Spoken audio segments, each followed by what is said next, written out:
Okay. Oscar will look at Ghostly and say, "Frog, horse, frog. Do you wanna frog, horse? Do you wanna go on top of the frog, horse?" Yeah, are you all right, mate? Frog! On top, frog! Do you hit your head? Oh my god. I will go next to Madame Sprout and just put my hands on top of the frog. Safe, very safe. Eternal Oscar right now.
noticed that Bubbles like does like a thing where like the sides of Bubbles' mouth kind of stretch to the sides and curl downwards like a, and you can sense what Bubbles is thinking, like, really, you think I'm good at this kind of stuff? I was just gonna look at her. I was like, no, but I don't think I'm any better.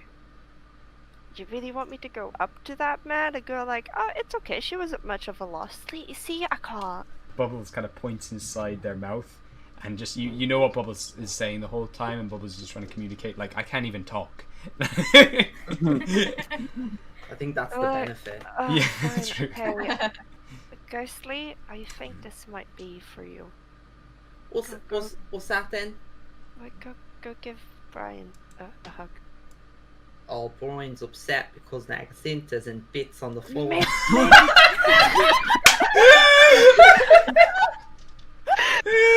Oh my god! Oh my god. Oh my god.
Lesbians. Wow, let's go. Here we go. Let's go, lesbians. Hello, all of the lesbians. Hopefully they were not too low. I hope. We'll see. Been having more weird. Yeah, we're having the sound levels aren't super great today for some reason. Just now and again, it's just like, sorry, sound levels aren't great today. But hopefully it's alright for everyone watching. Oh yes, I have a very last minute question. Yes. Gabe, what time of the day is it in the game? That's a good question. So you just left the ball, so it's kind of evening time. So I'd say it'd be like 6 p.m. maybe. Okay. Yeah, maybe no, a bit later actually. It'd be about maybe 7 p.m. Like sun is setting, I'd say. What time does like all of the shop close in here? Typically it'd be like between 6 and 8 p.m. Okay. Cool. Thank you. No worries. There's about an hour left in the day for you to pick up anything. Sleep in what remains of Quill's home, and then just go in the morning.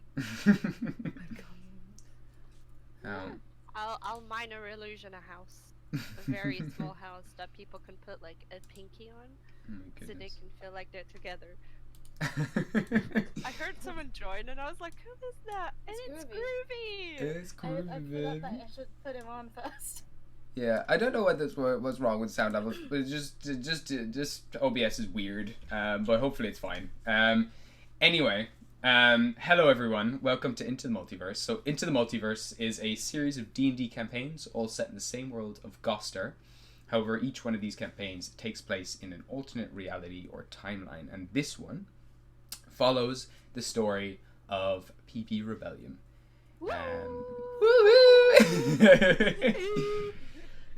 And recently, the PB Rebellium were just invited to a masquerade ball, which they've just left and now found themselves in the city of Orkill. I'll do a quick recap of everything soon enough, but first, we're going to go around to each of you and have you all introduce your wonderful selves. So starting with yourself, Sharis, would you like to take it away and introduce yourself in Rail? Thank you, Gabriel. No problem. Hello, I'm Sharis. I play the changeling paladin Rael, who follows the Oath of Glory. There's a lot happening right now. There's a lot of information that has been bundled into his tiny changeling noggin, and it's a lot. And he seemed to have been given some sort of enchanted key sword that he's being very precious about. So, going to be interesting how things develop. So, yay! Nice. Absolutely. Thank you very much, Sharis. Very, very, very lovely. I'm just gonna test something real quick. This is gonna be really fucky with the stream, but I apologize. Why would you do that? Oh god, okay. Sound levels are the same. No, it's fine. Okay, it just changed there. Just check that it's funny to do with the audio. It's fine. It's fine. We're good. Okay, thank you very much. Okay, so then moving on. Then we have Quill Zork here, played by yourself, Kat. Take it away. Hello. I don't know why I told to Ghostly that. Hi, I'm Kat. I play Quill. She's a Feebling Bard. So far, she can see dead people, and she happens to also be dead, but she's fine now. She's adopted a 9-foot-tall lizard man, and we're gonna go see where she's buried. Yeah, absolutely. Yeah. We are. That's very exciting. Woo! Thank you very much. Fun Sunday afternoon, the kind of usual thing. Beautiful. Thank you very much. And now we've got Oscar Magnolium, played by Maggie McCann. Woo! Woo! Hello, everybody. Hi, I'm Maggie Mikan, and I play as Oscar Magnolium, your lovely, friendly neighborhood Furbolg druid from the Circle of Dreams and follower of the Lovely Mother, though. He is also a prince, so that's quite exciting, and he's the second half of the dad duo of this group. Together with Rael, we make two dads. Trying not to get our children to get killed or be in danger. Anyway. Amazing. He's been doing a good job so far, I think. Thank you very much, Maggie. That was beautiful. And now we have Wisteria Spoon, played by the wonderful Marissa. Hello, I'm Marissa. I play Wisteria Spoons, and this is my podcast. Hi, so Wisteria is an albino cleric. She's also winged. She mages in Arcana. She's usually got a giant frog around her called Bubbles, but unfortunately he's back at the tower that we will have to go back someday, which is interesting. She's got a few pets. She's got a firefly called Timey, and hopefully a soon to be another familiar, but that's a secret, I guess. Yeah, that's Wisteria. Just a bundle of chaos and joy filled with animals around her. Woo! Wonderful. Thank you very, very much. That was perfect instruction. And now, Cass isn't here yet, but I'm sure he'll do a lovely introduction when he shows up. Unfortunately, Patema, playing Ghostly O'Keefe, isn't feeling the best today, so she'll be skipping on this game. And we also, though, have yourself, Ev, playing Trill, or Brrr. Would you like to introduce yourself? Yes. Hello. I'm Sophie RF, and I play a rogue champion named Trill, or Brr, as Gabe said. And she's not a child. Thank you. Nice. May I introduce Shahil? Is gonna hate me, but that's okay. You know what? Yeah, sure. May I introduce Shahil? But he's in the room. Let me warm up my voice in mute. Hold on. Okay. Oh, I'm back. Okay. That was great. That was a quick warm up. Yeah. Alright, boys, here we go. I'm here right now. Welcome to the Twitch channel. I am Cass. Yeah. Or Cass. You can call me whatever. Or Trash. You know, I go by them. Oh no. I play Shahil. He's just a fuckboy. That's it. Thank you, boys, and I'm out. Peace. Wow. Kind of spot on, actually. That was beautiful. You get an inspiration if you don't have one already. Hell yeah. Am I writing that down? You cannot take that away from me. No, absolutely, go for it. And Marissa gets inspiration. Marissa. Wow. Thank you. Thank you very much, Cass. You're welcome, dude. I love you. I know. No homo. Oh, I'm praying Cass doesn't watch this back. Hello everyone as well. I am Gabriel Galway. I am the DM or Dungeon Master. Woo! Thank you. I write the story. I put the obstacles in the way of these heroes, and they react to everything I throw at them. And together we write this collaborative story, which is the story of the PvP Rebellium. So I also play some other characters in the group. I play Grog, a very tall, very strong lizard folk man who is down there peeping up in the bottom corner, as you can see. I really like to kill and make friends, and that's him. He's slowly turning into Barney the dinosaur. The best of both. Just people, but also you teach kids. And also we have Melody, Medusa, and I've recently joined the group to be Oscar's wingwoman, to help him with his love affairs. Oh my god. I'm sorry, but we generally need to take a DNA test to check whether or not Xavion and Melody are related, because their voices are merging into one. I thought that was pretty good there. Like, it started out as like Melody being really soft spoken to Melody just being low-key Scottish. So we gotta get that checked out. Damn, I was going for French there, but alright, I'll work on that. Also, You got Accents are the same. being all a we gotta British hear woman during- is my branding. All we're gonna hear during the break is Gabe practicing melodies. Listening to some French Voice. audio tapes. Yeah, it's just... Alright, so to do a quick recap of everything so far, the wonderful group of PvP Rebellium was invited to this masquerade ball run by Inigo Ostentatious Ubella Dragnella the First, who turned out to be Xavion, the Watcher of the Veil's ex-partner.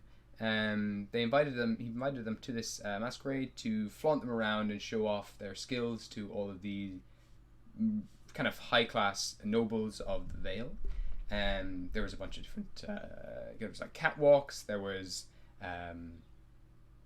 dancing, there was drinking, there was big festivities, and then there was also like, they had to perform a bunch of different, show off their skills that they had, a talent show, and then there was a series of questions which kind of poked people the wrong way. They were a little too deep, they cut a little too deep, and they were a little too personal, and the party eventually decided that they would leave. They didn't feel comfortable there anymore.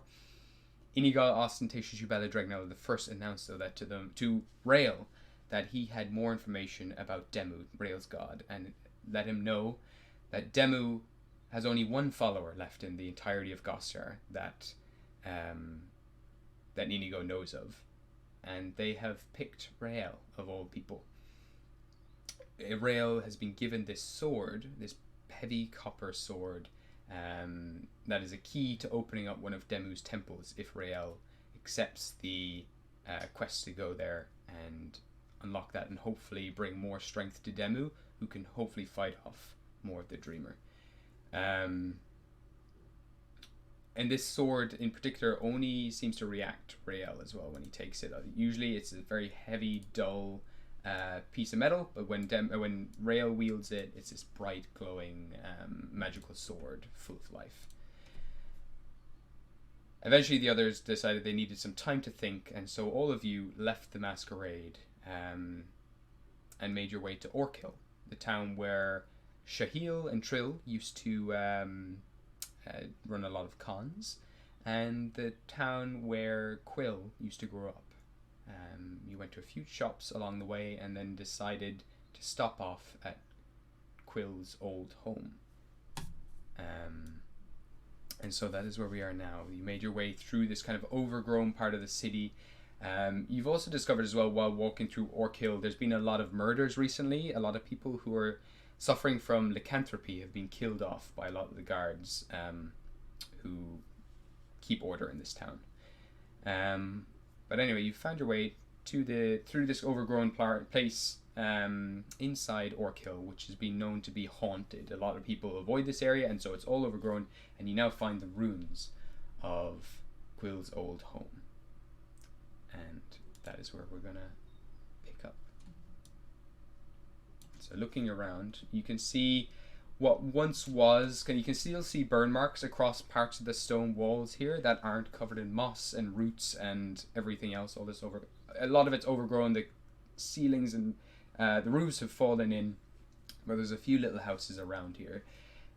Trees have kind of shot up in the middle of some of these things. Roots are kind of bursting through some of the walls. Very little remains. A lot of it has been taken back by nature. It's eerily quiet here. There's a small wind blows through here, and light patches of snow cover this area as well.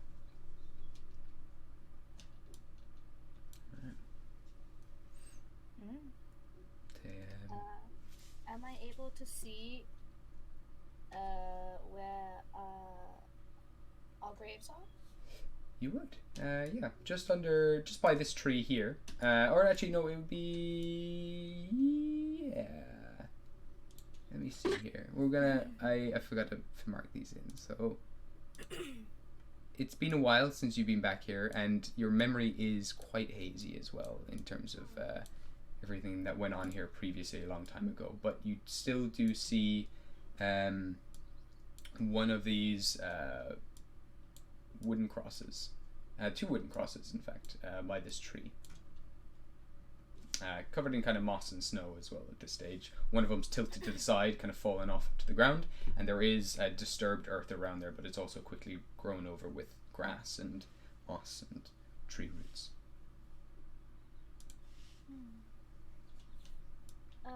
Cole's gonna walk up to the graves. Okay.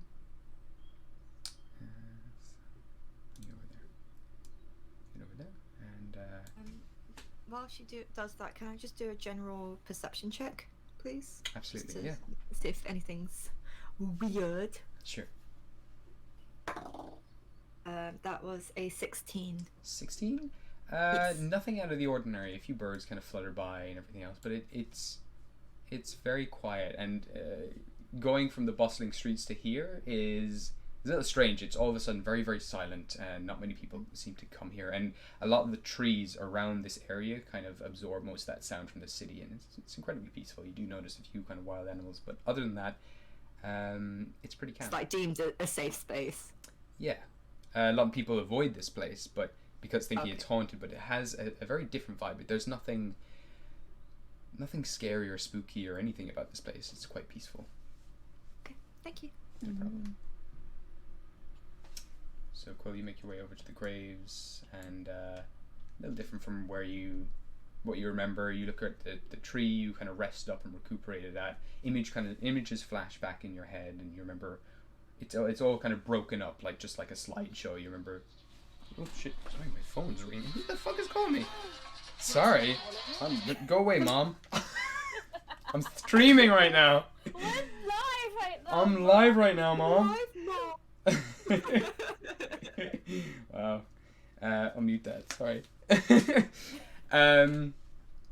So yes, going back in here, you remember things in snippets of memories, moving from here, then moving through the bustling streets, and kind of people pushing you out of the way, and eventually wandering off into the rest of Gostar, and eventually memories start to form a little clearer after that. But looking around, there's a few houses here that you do remember. You kind of vaguely remember there being neighbors living around, but this house over here to the left side of the map, this was your old house. The other houses you don't remember too well, but they seem to be left alone. The one that she's Quill's in front of right now was her grave. Yeah. It's been disturbed, right? Yes. Can she go to her mum's?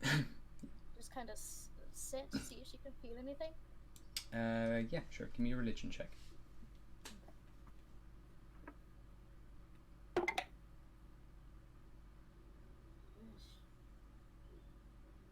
use my inspiration from last time? You can, and you know what? For this as well, instead of religion, because you're becoming quite proficient in speaking with the dead and communicating with them and picking up on signals, you can instead just you can use your charisma modifier for religion instead of using your intelligence modifier. My charisma modifier. Yeah. You know that too. Get any better. Okay. Yeah, you can use your inspiration though. You all had one from the end of the masquerade. Yeah. So mark then that you don't have it. That's better. 19. That's 19. You do spend some time here. I will say you spend about 5 or 10 minutes meditating here, trying to pick up on things. There's no sign of any souls or remnants of souls below here, but what you do notice is your harp does seem to resonate and hum. Not the lyre or whatever that casts the roots and everything else, but your mother's harp that you kept before. It seems to resonate with this place, and it almost kind of calls. It calls to the ground. It calls to this spot, and it seems happy here. You do sense the remnants of a soul inside the harp. But almost like a memory more than a fully fledged soul. Okay. Would she be able to do like? She's just gonna call back to the others and just be like, because this is just left them in the corner. Mm-hmm. She's just gonna call back. Guys. Yes. There's something here. If you can explore, I don't really mind. It's pretty run down, but I'm just gonna be here. So if you guys wanna explore around, you're more than welcome to. Thank you. Would you be able to explain exactly what happened here? Cole's just gonna like sit back on her like hunches. 300 years ago. God, it's so weird saying that.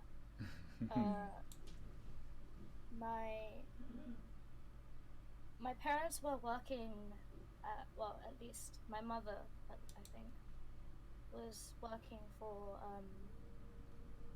as a spy, you could say. Watching the Fire Queen, Lucy.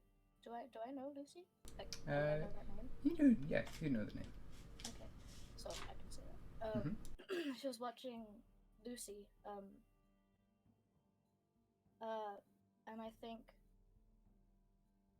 I know that she most likely knew about the spying. So the night that I was born, they set our house on fire, and I don't remember much. I was just born, but I saw flashes of my father having to bury both my mother and I, and then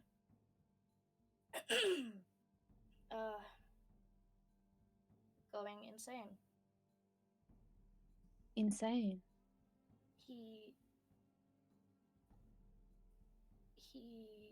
I wouldn't say that he could do what I could do. I think he just thought I was there constantly.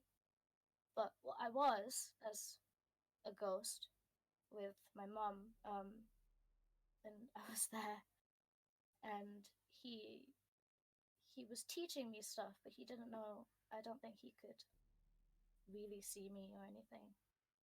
Just how to survive, and he was planning something. He was going to make something happen, and it was a wish. He had these coins, and he wished for both of us to come alive, to come back again. But I just don't understand why I came back, but my mum didn't. So, and the harp, my mum's my mom's lair seems to connect with the place. So it's all a bit funky because it's odd to say out loud that what happened, but yeah, you guys can explore. I'm just gonna be here. I'm going to walk next to her and I'm going to put my hand on her shoulder and say thank you for sharing. I imagine it must be hard being here, but you have us. We're going to have a look around and see if we find anything. Yeah, Cole will lean into his hand. Yeah, the house up at top, that's mine. Well, it was mine. The others were a couple of neighbors or so. It's long gone by now, I would assume, how it looks. So you're more than likely to look around. Yeah. I'm going to start casting Detect Magic and walk around the place. It lasts 10 minutes. What's the radius on that again? That's 30 feet. But I can walk while Yeah. I'm just trying to work something out in my own head. Right at the end of your as you're kind of walking around, you're kind of checking everything out, and you come into this room here. Right at the very end of this radius, you just catch the hold up, actually, let me actually just check what type of magic that is. You do see something right below your feet, 30 feet down. There is conjuration magic forming in a circle. Interesting. Under the ground? Yeah. Give me a perception check. Sure.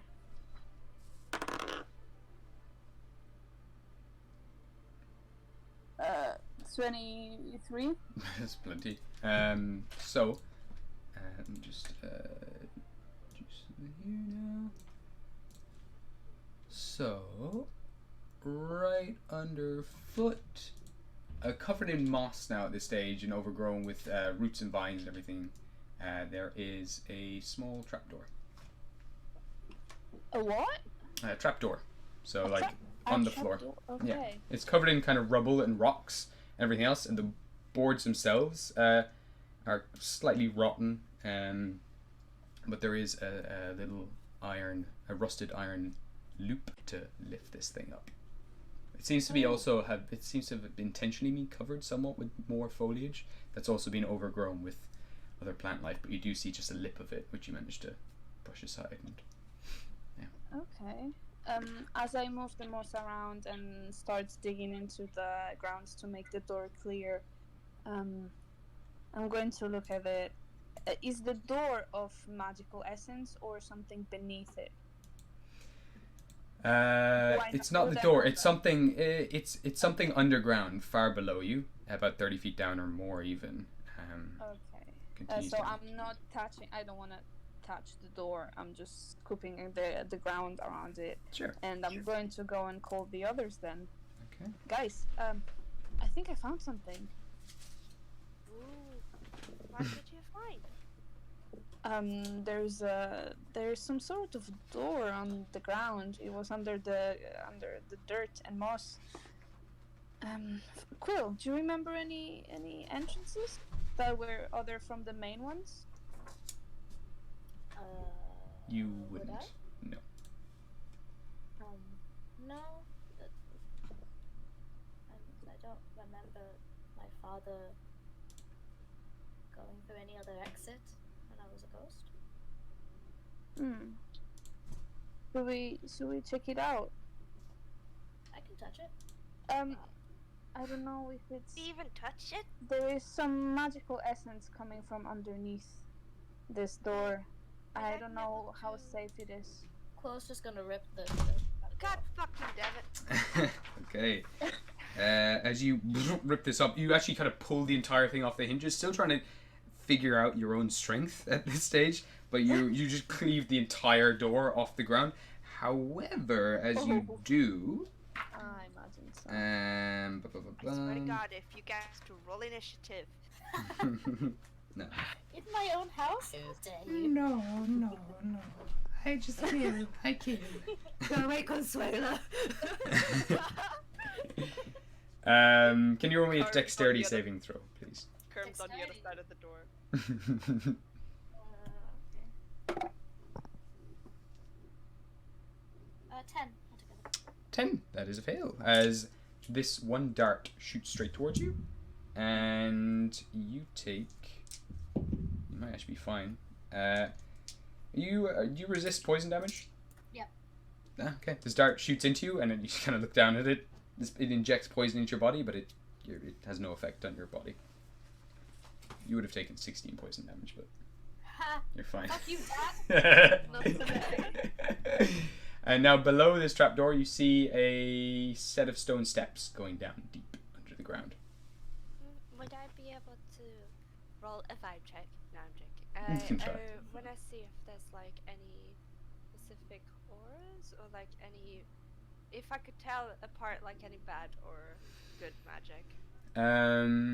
Yeah, give me a religion check here.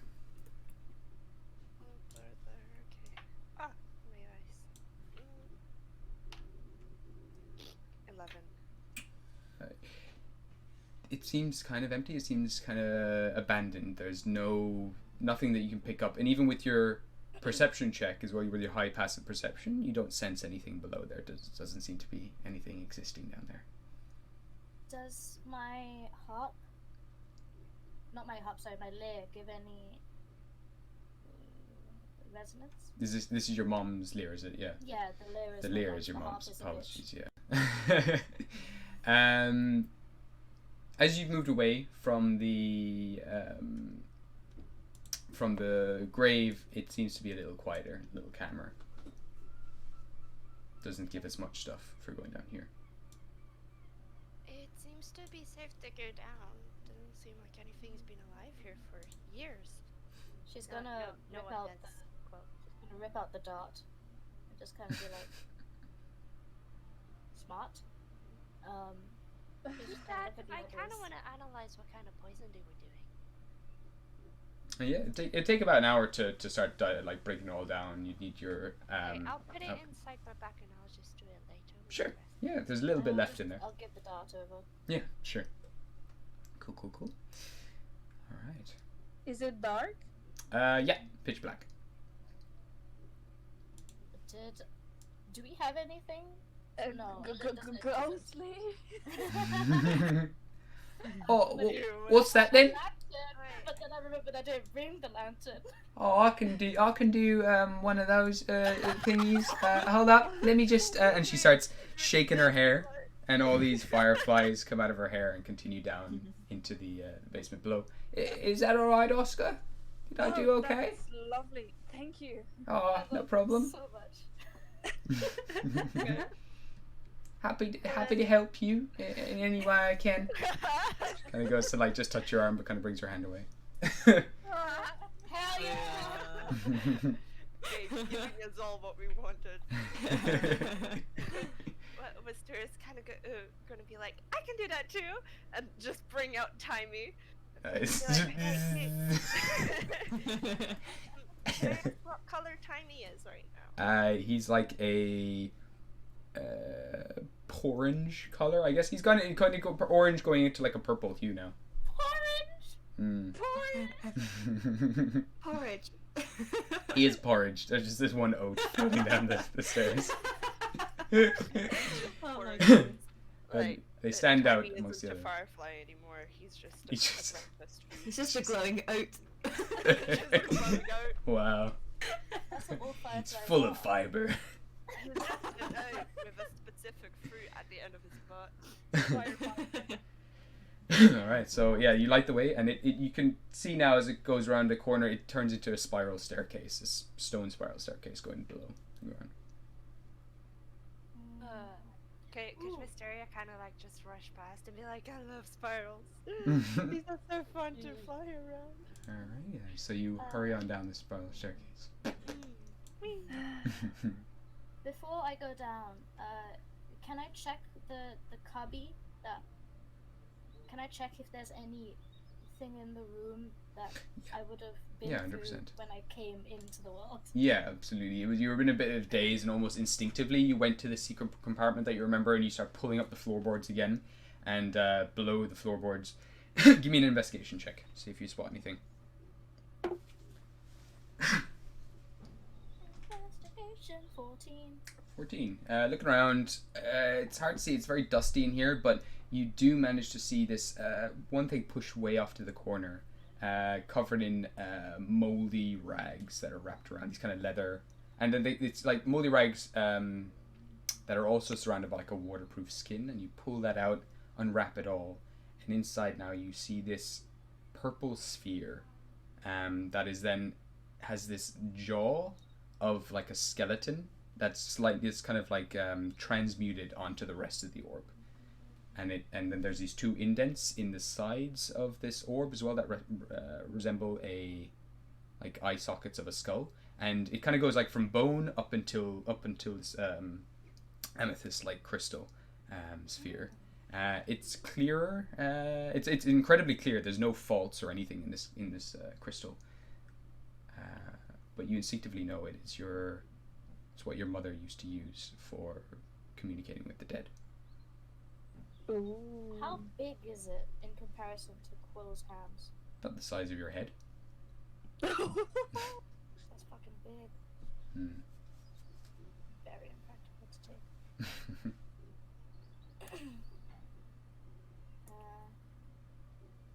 I have some rope if you want to tie it up to your belt or something. You have a bag, I'm sure, do you? Or no, wait, you're in your kind of fine art gear, I guess. It is the size of my head, Oscar. Do you want me to carry it? I don't mind. Thank you. Okay. She's gonna like hold it in front of her face, a bit like a less dramatic version of like a Shakespeare actor. Just kind of like turning it this way and that. As your fingers run along the crystal as well, they do light up, and these kind of sparks of green energy come off the surface of it, like it's resonating with you. She's just gonna turn to the others and be like, "Does anyone have a shrinking spell?" Well, let me check if I have it prepared. Fuck! Not today. I will just to help you out there. You would know that you can use enlarge or reduce on magical items. Can or cannot? You can't, unless you were to inscribe like a ritual into it, the surface of it. It might work. Yeah. But it would take quite a while to do that. Something to take back to Zarian. She's just gonna look at the head and like hold it close to her chest. To the head. I'm taking you along with me, Mom. And she's gonna turn back to the others and be like, "Let's go down." Okay. One last thing, as you're kind of holding this close to the harp, the two seem to hum beside each other. Mom seems to like this idea. Okay. Yeah, she's doesn't really. There's nothing. I said harp again, didn't I? Liar. Okay. That's the So same thing. at this stage as well, Wisteria, you would have made your way to the bottom of the staircase. Yeah. And you would find yourself here. Move this over just to the side now. So, where's Wisteria? There she is. So you come out through the bottom of the staircase, and you find yourself now. Actually, you would be coming down from here. Yeah, you're coming down this stairwell, and you find your way at the bottom of the stairs. There's a desk here with old yellowed papers. There's the doorway slightly ajar, and you can see that there's a bedroom just inside. doesn't look very well kept, kind of dusty inside. A lot of dust motes float around, catching the light of the fireflies. This kind of looks like a bunker. How did this not burn down? Oh, There's also more stairs that continue down. Ooh, cool. Could I read the papers? But could I do like an Arcana check first, just so I make sure that I'm not accidentally reading an incantation? Yeah, sure. Give me an Arcana check. While you're doing that, or looking at papers, Yes. what is the rest of the party doing? Wait, did you say perception or Arcana? Arcana. Sorry, I might have said perception by accident. Rael's just kind of looking around the rubble and stuff, just whilst everyone's in the smaller room. He can hear that they've found this trapdoor thingy, but is still just kind of having a bit of a mooch and a nosy around, just looking at the area and just seeing if I guess there's like fire damage and stuff everywhere and all of that. So he's just kind of looking. That's sure. I guess I'll get you to make an investigation check while you're looking around. That was a 14. 14? Looks like this place just hasn't been lived in a very, very long time. It seems like no one's been here in almost forever. So you see the floorboards that Quill ripped up as well, where there was a few other things there. There's a patch as well, which is less covered in dust, which looks like another thing had been removed previously, possibly by Quill a long time ago. But yeah, it's kind of everything you pick up. It's just in a sad state. This whole house. Okay. Yes. I was also wondering if I could look for any valuables. Yeah. I don't want to, not the one, but yeah, she's looking for anything, maybe something that could have been buried or something. I'll get you to make a. Let me think. Give me an investigation check. Rob your girlfriend's robe. It's fine. I was gonna scream into the other room, just take what you want. Alright, well I rolled an 18 plus 6, that's a 24. Okay. So you're looking around, left, right, and center, and then eventually the chimney catches your attention. As you make your way over to the chimney, you can see one of the bricks up in the base of the chimney is slightly loose. You bring it out, you kind of tap it around, you pull out that brick, and inside there is a leather coin purse. And when you bring down the coin purse, there is 500 gold coins, and there is a ruby in there, also worth about 500 gold. Holy moly! Always winning. I love her so much. Oh my god. She's gonna put it into her little pouch, Mm-hmm. and then just, yeah, that's it. Perfect. No worries. Cool. So you've found a little hotspot of gold and coins and everything else. I would say Shahil is just kind of propped up against one of the walls, just kind of taking it all in, looking at the fire around the place. Just vibing, and Melody's gonna pop her head in, just like, hello, Oscar. What is happening? Are we going down into this trapdoor, or will I keep watch? Maybe keeping watch is a good idea. No problem. It's yeah, we don't know what to expect from the outside, so thank you for doing that. I'll scream if there's trouble. She's perches herself on one of the walls and just sits there waiting, looking around. Okay. So is Grug at this stage as well, kind of looking around, kind of keeping quiet but a little concerned, and eventually lowers himself down to your level, Quill, and just says, this place, it is very important to you, yes? Yeah, that's where I used to live. Or I would have lived.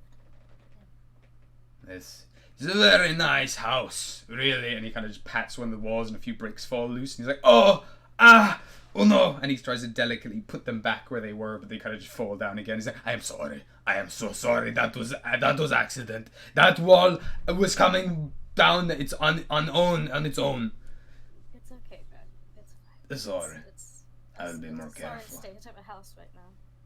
Maybe you can put maybe new walls. It would look very nice. Maybe I'll have to see if I'm able to buy up the land again. Okay, that would be nice. A little house for us to stay in. So you're kind of saying this is why he's kind of peeking down the trapdoor, and he just calls down like, "Wisteria, do you see anything down there?"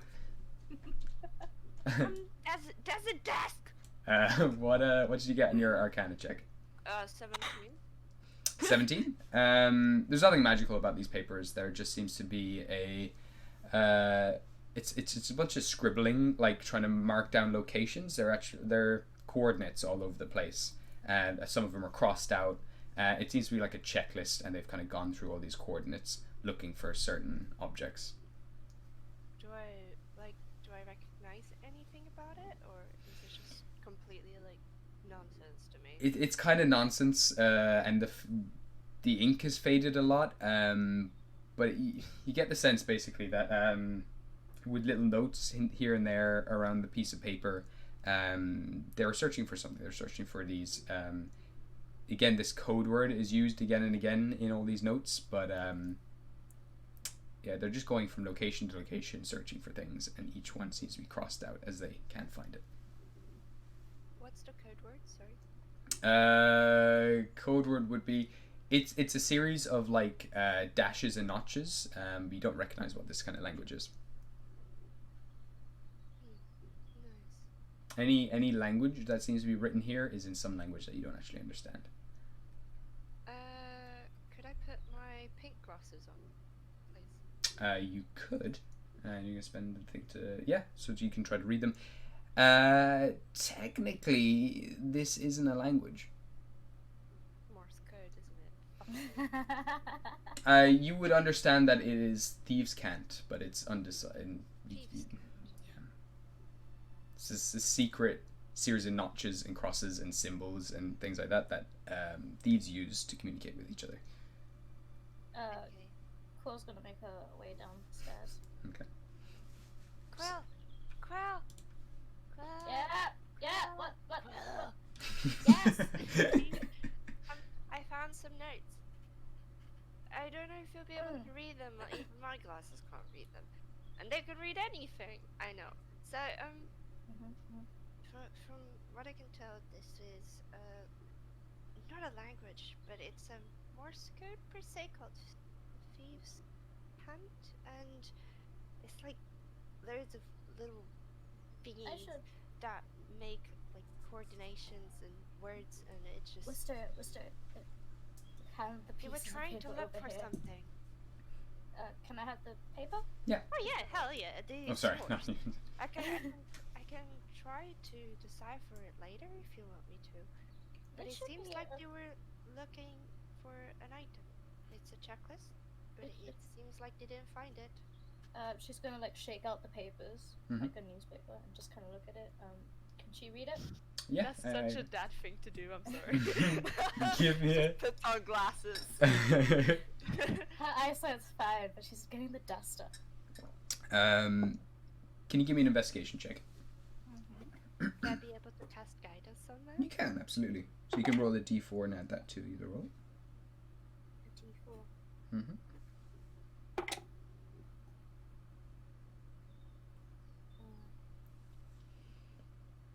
Investigation. Mm-hmm. 14 altogether. 14 altogether? Okay, so looking at it, it's easy enough to decipher, especially because you know thieves can't, and you recognize the handwriting as your dad's. So basically the series of notches and everything else basically give place names for where the 3 wishing coins might be. Every lead that your father got, he wrote down the coordinates of that place, the location, and where to find the possible wishing coins. Going through these kind of, it's like a bunch of notes that are all kind of bound together with rope, and it's very it's kind of just fastened together. Very it's very mishmashy, kind of just scrap piece of paper stuck together and everything else. But but as you're looking through them, flicking through the notes, these kind of locations, they seem to all be kind of lead to dead ends, but then eventually they find confirmation that at least one or two of the coins exist in Star Platinum, or Richt Realta as it's called, and they go on to say that they need to plan a heist to try to steal these coins. She's just gonna read it out loud for Wisteria. All of what you just said. Sure. Ooh, you can read it? You've got to teach me. This is Shouldn't you amazing. be working on your studies before you learn a different language? I'll have you know, I am extremely smart. I don't need you to tell me what to do. Trust me. I had a couple stories I need to tell you. I completely forgot. I have this theory, so I have like this really cool book, right? Is this the time to be telling me these theories? Probably not, but when is it the time?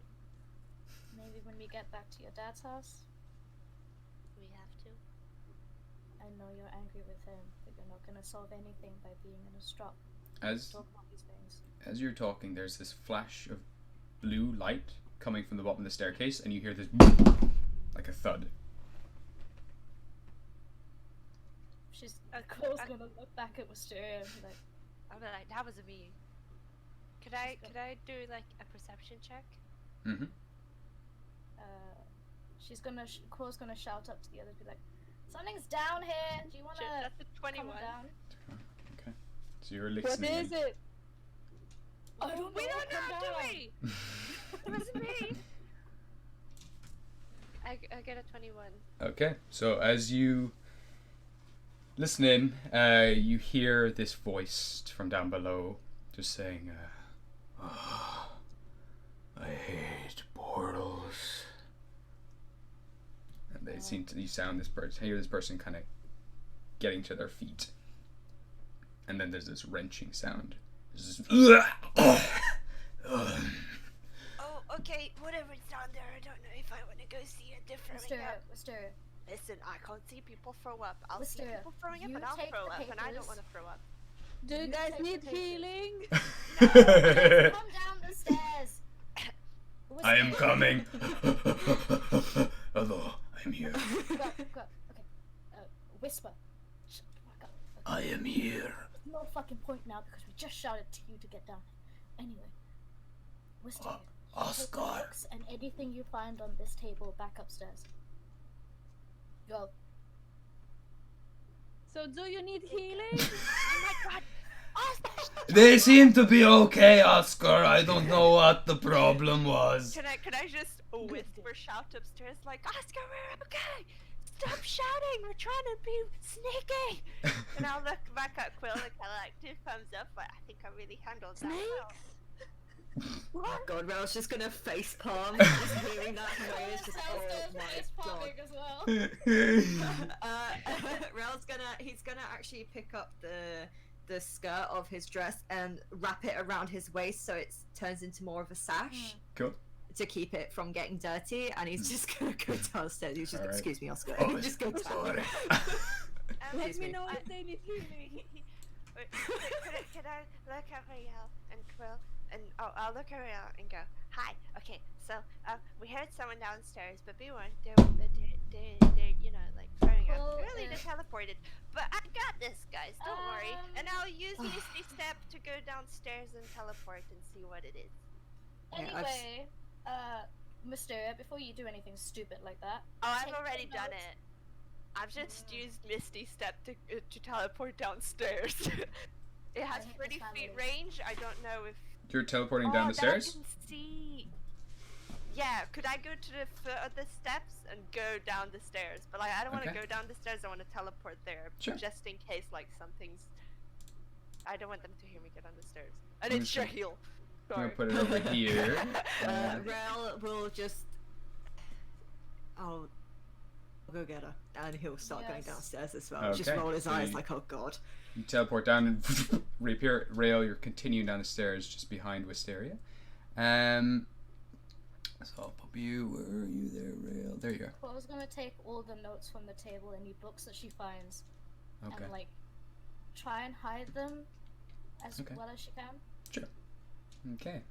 At this stage as well, Grog is also just kind of leaning on the doorway, just looking up at you, Oscar, like, they're absolutely fine. There's no healing needed. They are just maybe scared of some spider or something. Of some what? A spider, maybe. I don't know. I don't even know, but they are just being little babies. I mean, Rael is so there right precious. now, so they're going to be fine. Yeah, fine. Absolutely. Don't worry, dad number 2's here.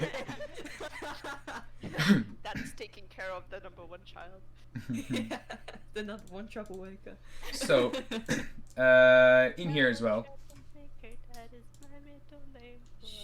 you see a very small figure, kind of crawling around, looking at all these scrap pieces of paper and kind of shuffling around, looking at each one, kind of scribbling, taking some notes. And as soon as you teleport behind, they turn around, hood over their face.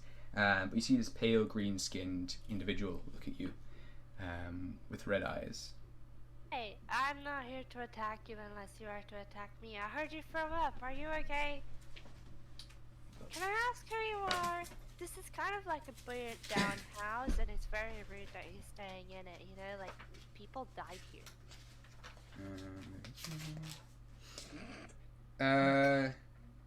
As this character looks at you, can you make me a... And they say, you don't need to be here right now. You need to go home. And can you give me a wisdom saving throw? Damn it. I'm gonna get petrified again.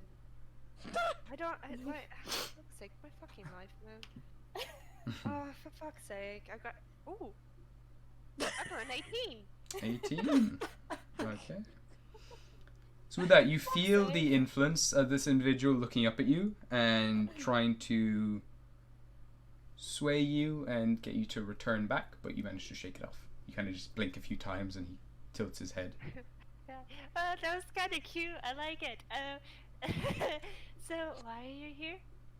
I see what you tried to do there with your eyes, but like, I'll have you know, I've been through worse. The girl upstairs petrified me before. It was a while until I got back.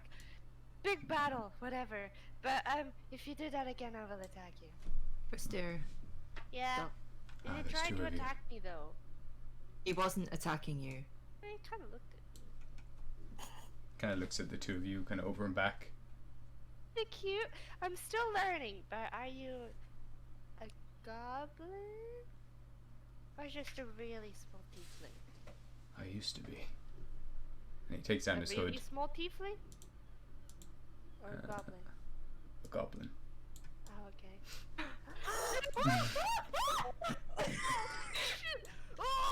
I knew it. I knew it. Fucking knew it. Wait, did I recognize? But does Wisteria recognize? Because No, not at all. How would you know that? No, you don't. Yeah, you fucking wouldn't know. know. Nobody Okay, would know. I'm gonna be like, yeah, you kind of look familiar. You're cute though. You're like the second goblin I've met. Yeah, like, can I ask? Wisteria, A let the moment man to- speak. I'm Okay, charmed, that's but a good point. you're trespassing right now. I'm gonna we have to realise ask you that, to sir. please leave. But technically, we're not trespassing because we're kind of with the girl who kind of, you know, lived in this house. So His eyes widen a little bit. What? Yes, we just came here to visit with a friend of ours who had family here. Would you have happened to know that at all?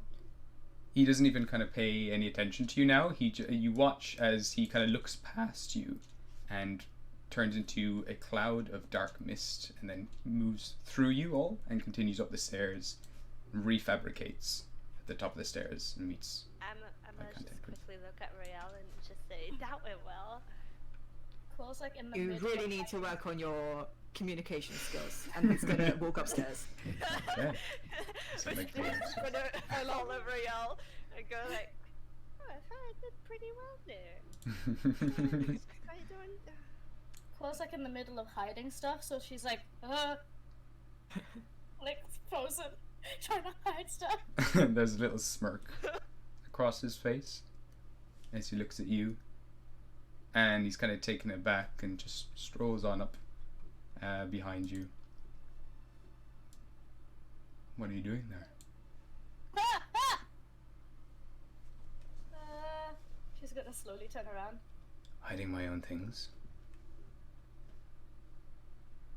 What? He kind of just brings his hand up to the side of your face and brings it around to the back of your head and pulls you into his chest and gives you a big hug. She's like gonna like be frozen for a second and be like, and hug directly. It's just the hardest hugs she can give. Not gonna kill him though, because I realize my strength is pretty hard. When you die through a hug. It's a good way to go. Not when she finds out it was an actual dead father that now is alive. What a family! As he's pulling you into his chest and kind of just grips you as well. Tight. There's this surprising strength that he has as he pulls you close to him, and he can actually seems to be able to take as much as you hug him tightly. He seems to be able to hug you just as tight, and he brings you away, kind of holds you out like at arm's length as he just takes you all in.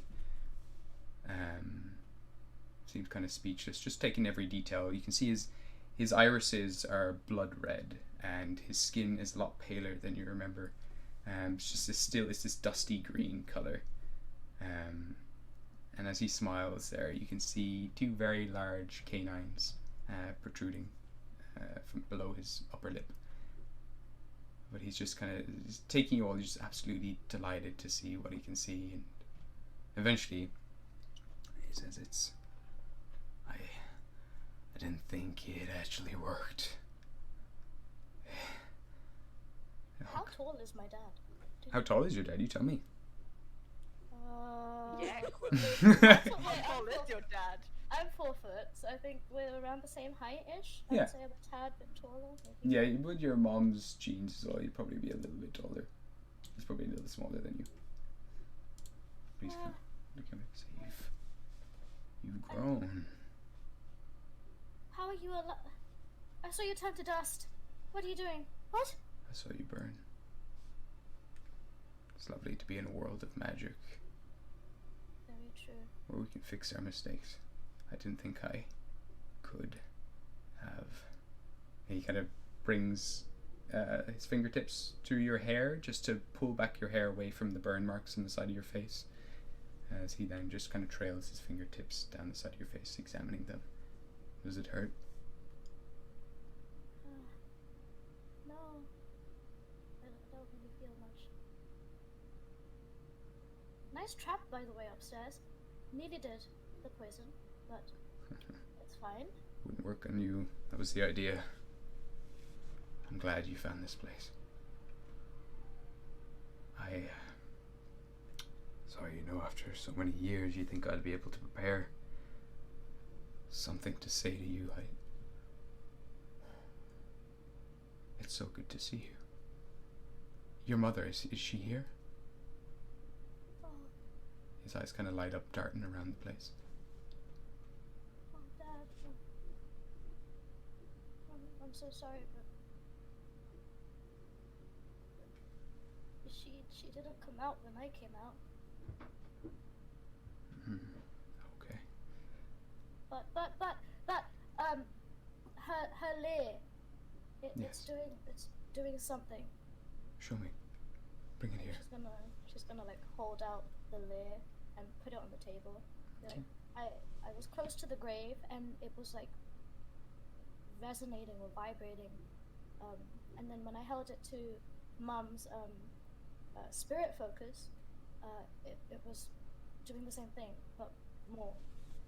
You see him kind of nodding along and stroking the lyre itself, and you can see his reflection in it, and he just mutters under his breath, just damn Horcruxes, okay. I hate these coins. They're never guaranteed, I'm not sure how much you know about these coins. I traveled all over Gostar looking for them. Coins of legend that you can make any wish you desire. I brought you back Managed to succeed with that coin flip, but the other two weren't so successful. The wish went a little bit awry, a bit astray, and I wasn't sure if it would work at all. It's good to see, though, you're here. Your mother, unfortunately, seems to be in pieces. Pieces? What do you mean? I think she's been separated out. She's here. We just need to find the rest of her. This is good, though. This is good. You've done well, Quill. He kind of touches your cheek again, gives you a kiss on the forehead. She's gonna lean into that affection, bro. He looks around as well at Rail coming up the stairs. Apologies for my rudeness. Quill, who might this be? I apologize. Who's the guest? Oh, sorry, man, my manners. Fine for you. Walks up and kind of sizes him up. He's got his hands on his hips. Look, he's a very short guy. Probably. Rail's he's just kind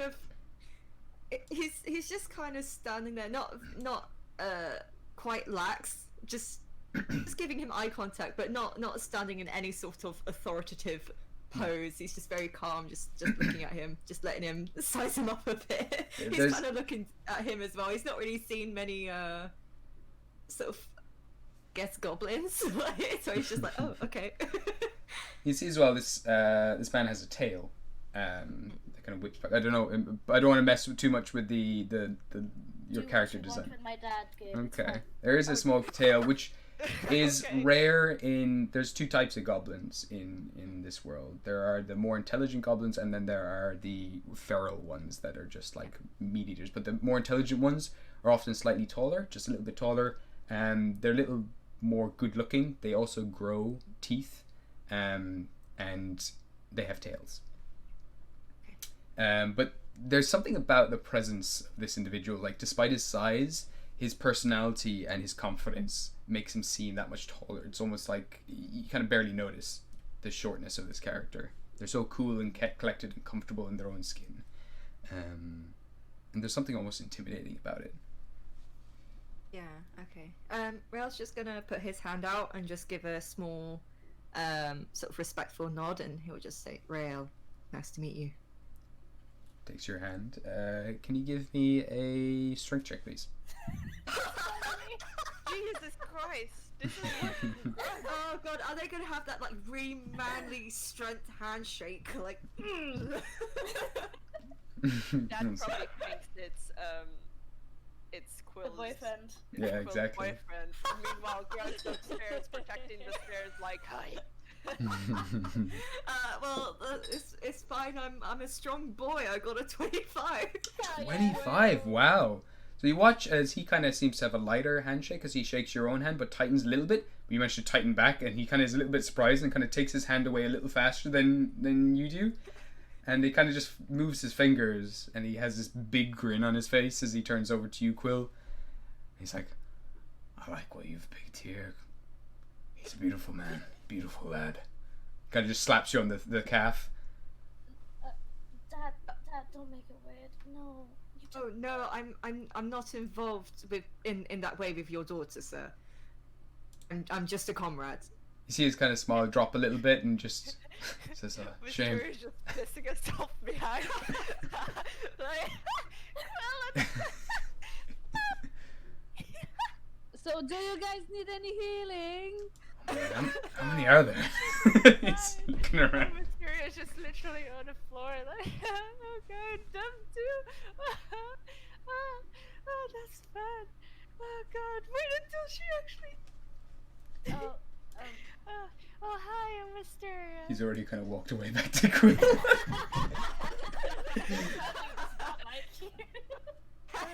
You see now his ears also twitch, and you hear him counting under his breath, like 1, 2, 3, 4, 5, 6. And his eyes kind of widen as he continues counting. He's like, Quill, I've brought a lot of guests. We're not guests, we're kind of like a little party. We call ourselves the PB Rebellium. I know, really cool. Yeah, hi, I'm Mysterio. You know, the little white tiefling here that you ignored. my Hello. Quill, can I get you a tea, or would you like anything to drink? And he's kind of going out into the back room here and kind of rolling around like Lovely. bottles of Do you wine need and any help? whiskies. I'm perfectly okay. He's kind of not really paying much attention or turning in your direction, just kind of looking for a few bottles here and pulls out. I was gonna suggest I use fireball to heat up the kettle, but I guess that's a really bad idea here. I'm gonna go upstairs. This is and a let very Oscar- bad idea. Yeah, I'm gonna go upstairs. Yes, and yes, tell Oscar Mysteria, what's go up. upstairs. Go, go. Okay, Just go. Okay. Call me if you need healing. He's like, oh, are you scared? Pff, come on, it's only a I'm not spider. scared. But listen, Greg, you might want to go downstairs. There's someone very important that wants to meet you. Oh, okay. Pff, Have so fun. he starts walking downstairs, like kind of trying to be all confident, like "Pff, whatever, okay. And kind of pops his head and he's like, hey Quill, what is happening? Would you like some tea or something, Greg? No. Do you want to bring the others down so we can have this conversation all at once? Okay, I'll go back up the stairs again then. Thank you, Greg. Okay. He heads back upstairs. At this stage as well, Levick he's got a couple of wine glasses in his hand that he places on the table, and begins to fill the 2 cups. And he's kind of looking at you, smiling as well. Still has his eyes on you, and seems to pour the wine flawlessly. As soon as it gets high enough, he tilts swirls the wine bottle, and continues filling the second glass. And says, "Feels weird. Feels strange. Pouring wine for my daughter, who was only a child the last time I saw her." He hands you a wine glass. Cheers. Cheers. It's pretty strange, yeah. To your mother. And he cheers you and starts drinking. Pulls up a seat and sits down. Kind of removes this big dark cape that he has over him and throws it over the seat. And you can see now he's in a dark red suit of sorts, like just a dark, very very dark red waistcoat, a black shirt, and just some black pants. And these red leather shoes. Fashion also runs in the family. Tell me, take a seat. You have much to tell me. What is his name again? He points over to Rael. Oh, that's Rael. Rael, do you want to pull up a seat? We have quite a few friends upstairs as well. Okay. Please do not ask any of the guys if we are dating, Dad. I can't promise anything. Rael will he'll grab a seat and he'll sit down. Okay, perfect. As well. Pop you over there. And Grog eventually comes up to the rest of you. He's like, "Oh, boring. No healing needed. But we are all to go downstairs. There is." Again, but they just kicked me out upstairs. I don't know. I went down because you told me to go down. I was told to come back up. So Yeah, I don't. because I wanted you to meet Quill's father. Good!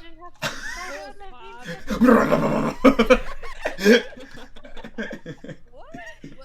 Oh, yeah. Who's downstairs? So we heard a man throwing up. So I went downstairs, like teleported. I'm cool. Does And then he need there any was someone- healing? I think he's fine. Oscar, I don't know what's going on with you. You know I can heal too, right? I'm just. I'm a cautious. perfectly stable asset to this team, and this party should be able to trust me with important missions such as healing. So, focus on being the pretty boy of the group. Okay. Anyways. Oh, he does that already, Wisteria. I'll go downstairs. Okay. That was gonna kill you. The pair of start coming down. These 2 massive individuals, 8 foot and 9 foot tall, furry man and scaly man, come into the room. It's like the start of a. Is just gonna bar joke. gather up Ghostly and Trill and go like, let's get downstairs, let's go. Okay. Come on, everybody, follow me. All right. You too, Chihil. Come on, hop on downstairs. Get it? Alright, let's go. Just like so- guide everyone downstairs. Like, it's a party downstairs. Is Trill heading down? Yes.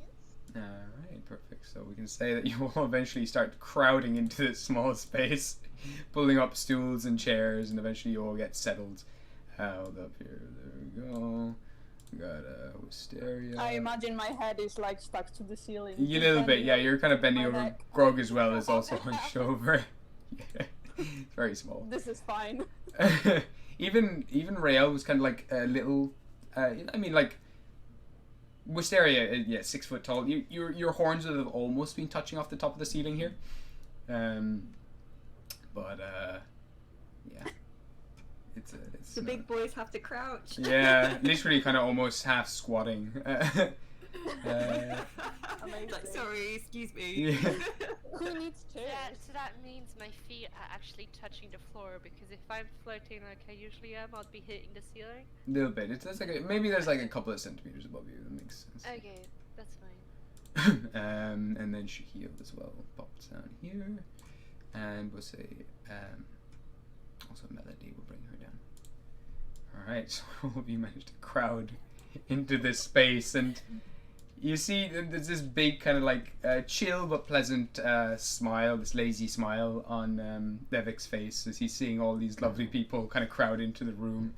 And he's there just sipping his wine as everyone's pulling up chairs and stools, and he just smiles at you a lot at the time, Quill, taking them all in.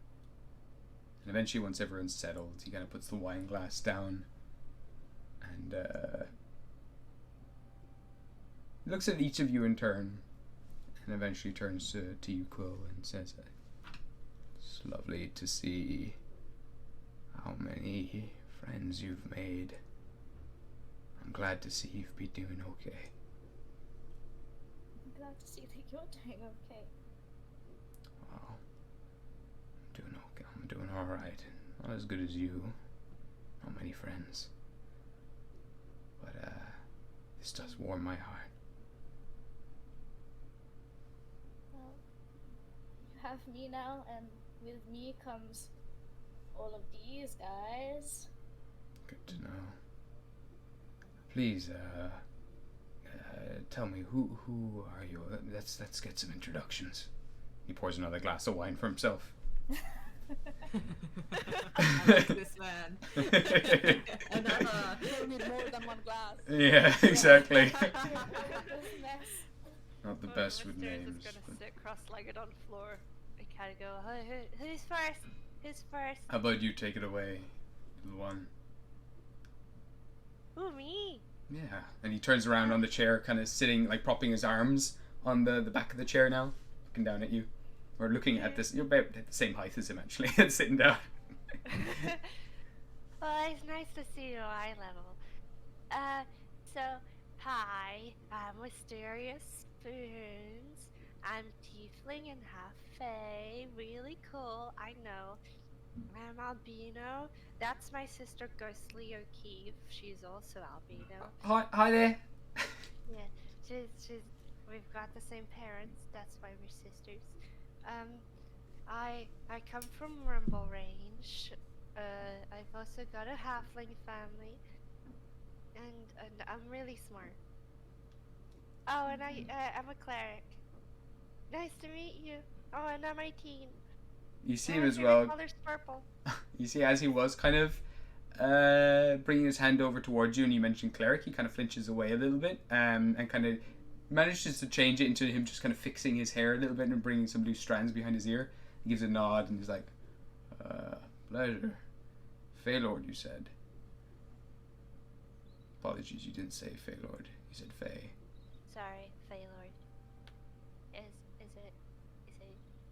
it a bad thing? Do you know like No. Feylords? I know them. I've had my run-in with them. But you seem okay. Which one? Maybe I'll know them. The big furball over there. What is your name? Hello, sir. Really nice to meet you. My name is Oscar Magnolium. Hi.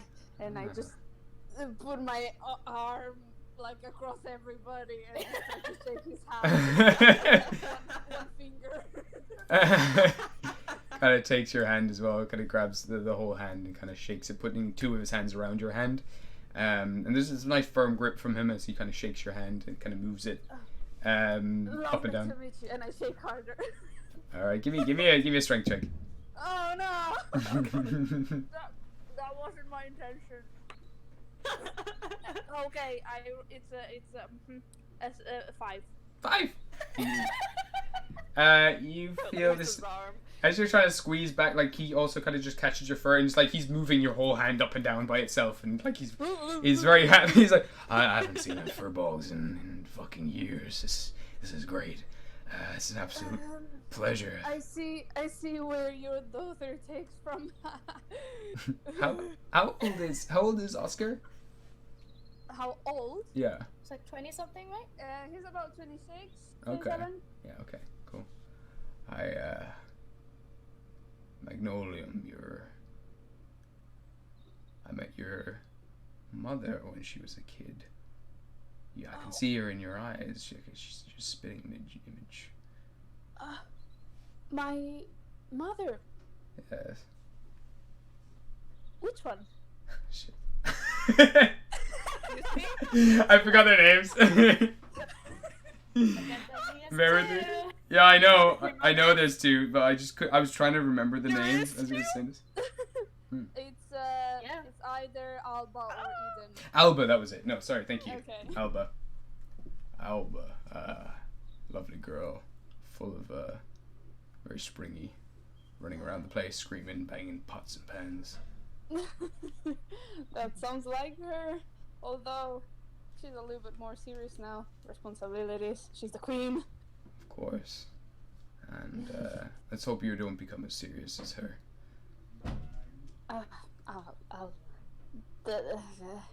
Nothing better. Nothing better than a warm, fuzzy, happy fur bulg. Seriousness doesn't suit them. Kind of looks away. And you over there, Medusa. His eyes kind of widen, turns back to Quill, kind of tilting his head like, what the heck? This is like quite the party you have. And he's got this kind of impressed smile. Yeah. All inclusive. He's got this impressed smile on his face, like this quirky smile. Like he can't kind of keep his cool completely. He's just like, wow, this is great. Yes, my name is Melody. Pleasure to meet you. And she kind of bows a couple of times. Yeah. And the big boy. And he kind of actually gets off his seat at this point as well to make his way over to Grug. And Grug's there kind of sitting like on his ass, just cross-legged, and he just has this big grin on his face as well, like, hello, my name is Grug.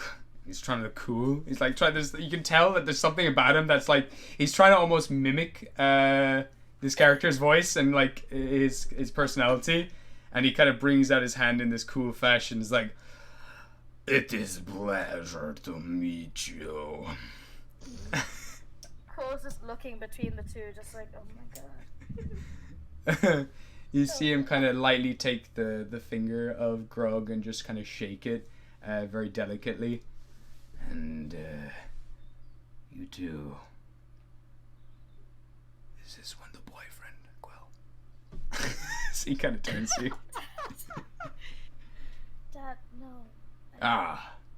Lovely to see you, friend. And he kind of pats him on the shoulder and sits back down. You see Grog's taking a little bit of offense to this, but he's kind of like just reclines in on himself like, yes, I am very close friends with your daughter. I've said it many times. Yeah, this is me. Yeah. And Rael, we've met. A little Kanku down there as well. What's your name?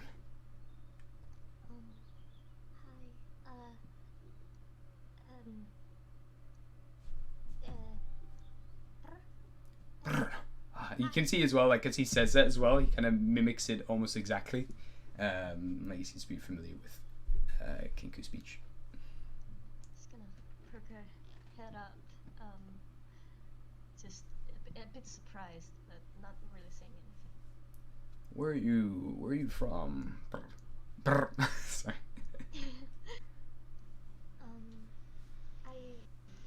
I don't perfectly okay. He brings up his hand. Sure. No problem. And, the redhead one in the back. Does anyone want to do a Shahil impression? No, knowing, Oh my knowing, god, please. knowing Shahil, he Yeah. would just kind of just go. He would either stay silent, Hmm. be a little edgelord in the corner, Yeah. or he would just say Shahil, Shahil. and that's it. Yeah, literally. Yeah. Short and sweet. I appreciate that. Quill, Yeah. what have you been up to? Where have you been going? What's brought you here? What's brought you back home? Well, jeez, a lot's kind of happened since I came back. I have all the time in the world. Yeah, it's a lot different than what I saw happen.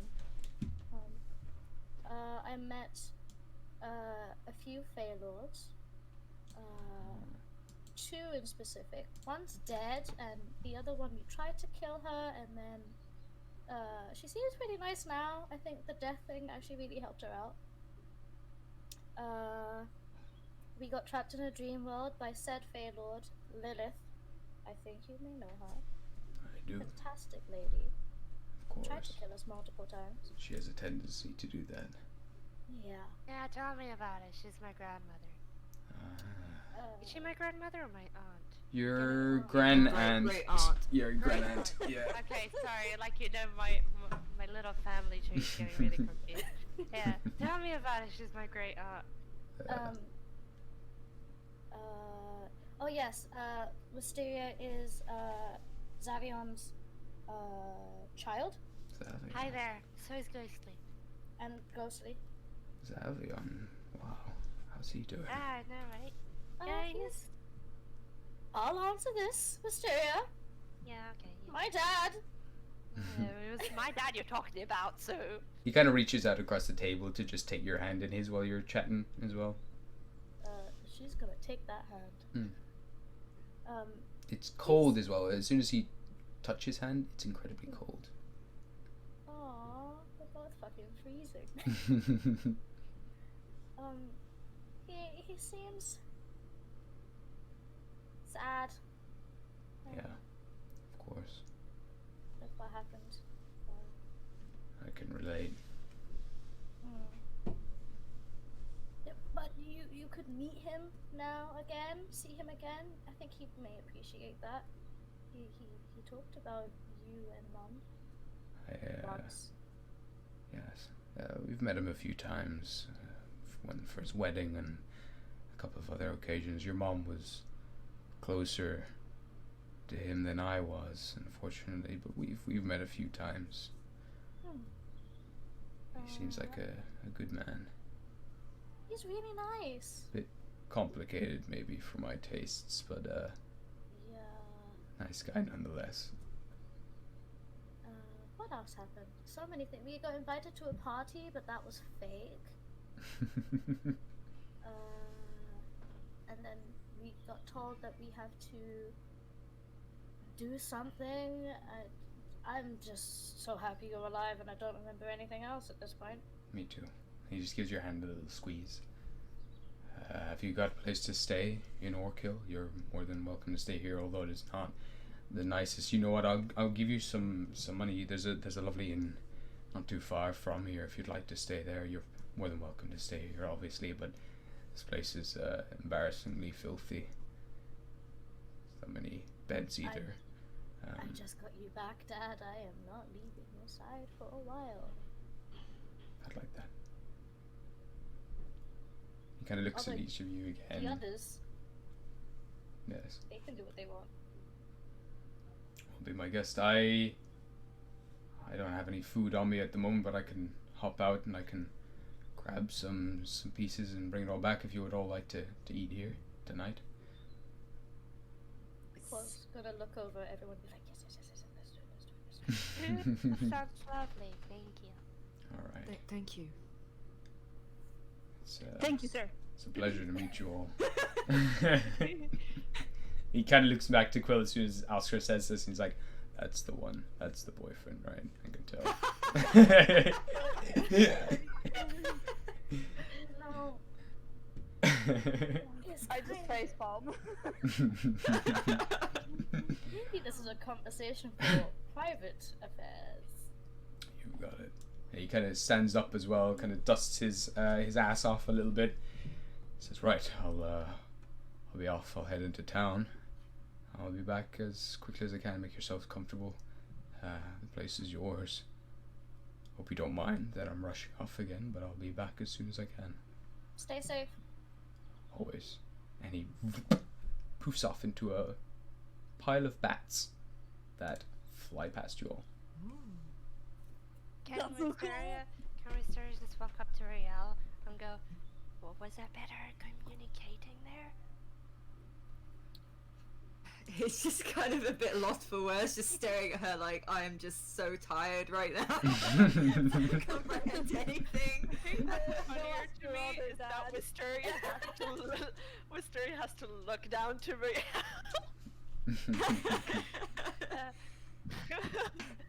Maybe just Oh god. learn to let other people lead the conversation sometimes. And you'll be great. You did fine. He's just so tired. You can see his eyes just... Okay. Well, if you want to have a nap while Dad's out, you can. Oh, no. Really, it's fine. Thank you. It's just, it's definitely been a long day for all of us, I think. Yeah, tell me about it. I really don't want to be in this stress anymore. I Okay. think maybe, well, either buying clothes or going back to the tower to retrieve our normal attire is in order. Tomorrow, maybe. Sounds like a good Dress idea to me. It's too heavy to fly in. Is there? Am I able to find any like copper wire or anything around? Give me an investigation check. He's my dad. He'll understand. I thought you were gonna steal like money from your dad for a second. I was like, Jesus. No, the Christ. girlfriend already did it. Oh gosh. Dad goes up there later. Like, grab my phone. What? Investigation, yeah. Yeah. 8. 8. You can't find anything around here. You do look around in some of the drawers, but they're just kind of dried out quills and dried ink pots and things like that. Scrap piece of paper, bundled up, and there's a big collection of bottles of wine here, and wine glasses, but no copper wire, unfortunately. Okay. She's gonna take out a scrap piece of paper from the desk and a quill from. If there's any ink left. Yeah, you can find just one kind of like pretty tacky looking bottle, but it's a bit gloopy, but you can manage to write with it. She's gonna quickly write a note to Levick, say, in case we're not here, we've gone back to the tower to get clothes and we'll be right back. Okay. You would know that Zavion's tower is about 2 weeks travel on foot from where you are. Never mind, not right back. Okay. It's quite a while. You were teleported here. I've got a teleportation spell. Oscar, You could. you have a way of communicating with Zavion, don't you? I do. That stone or something? You showed it to me when we were in Indeed.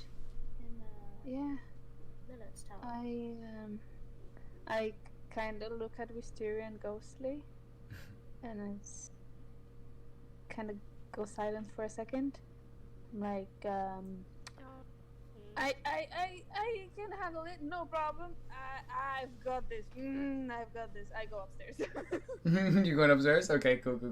Yeah, and actually, I'm going to tap Rael on the shoulder, being like, "Oh, can you help me looking outside for a second? Thank you." Yeah, I was about to head up just for a breather anyway. Amazing, and I grab you by the arm I love him. Like Riel being used. drag. This is a dad only meeting. Oh god. Okay. As soon as we go out, I'm going to be like, Rael, I gotta be completely honest with you. I don't know what to do. You know, the situation at the ball was very tense, and I'm not sure if I fully understood why everybody's so upset with Xavier. And it's weird because everybody seemed to agree on the fact that he did something really bad. I get the questions were very tough, but I would love to hear your point of view on this one. Well, I guess I'm on the same wavelength as what you just mentioned. I can understand there is some tension in the group. I mean, I know it's not nice being somewhat lied to, but there's things that need to be done in order for other things to progress, I think. The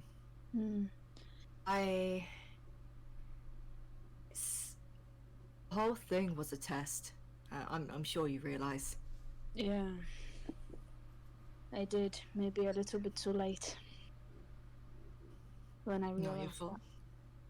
It's not anyone's fault. It's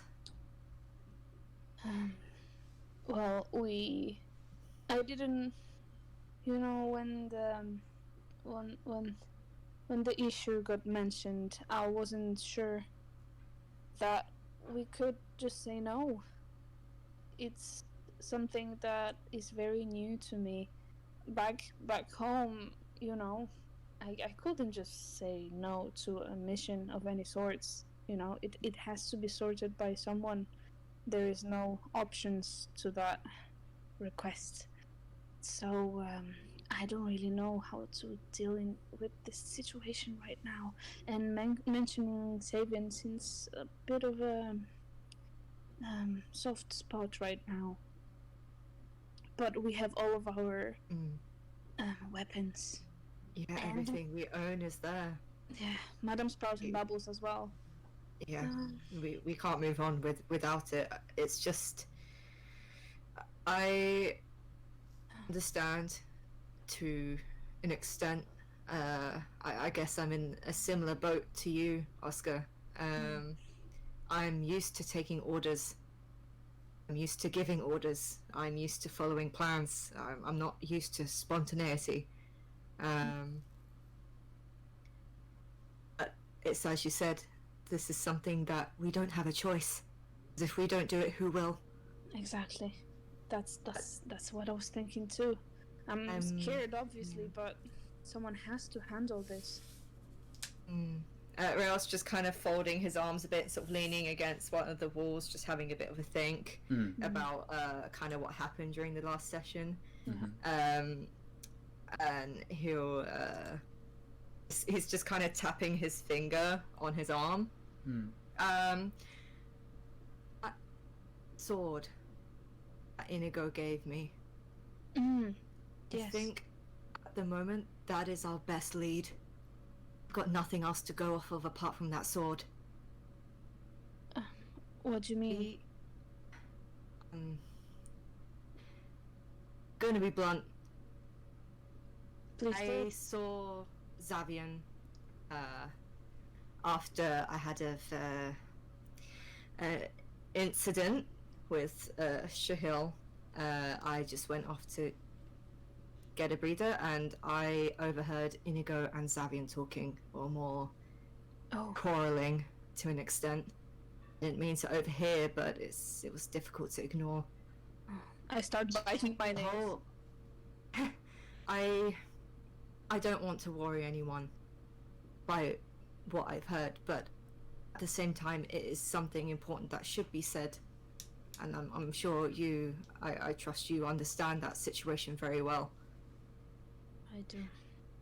This whole thing, this whole ball, this whole test. You have heard of the Dreamer, haven't you? Maybe popped up in conversation every now and again? Yeah, it did. I'm not extremely familiar with it, but... No, not many people are.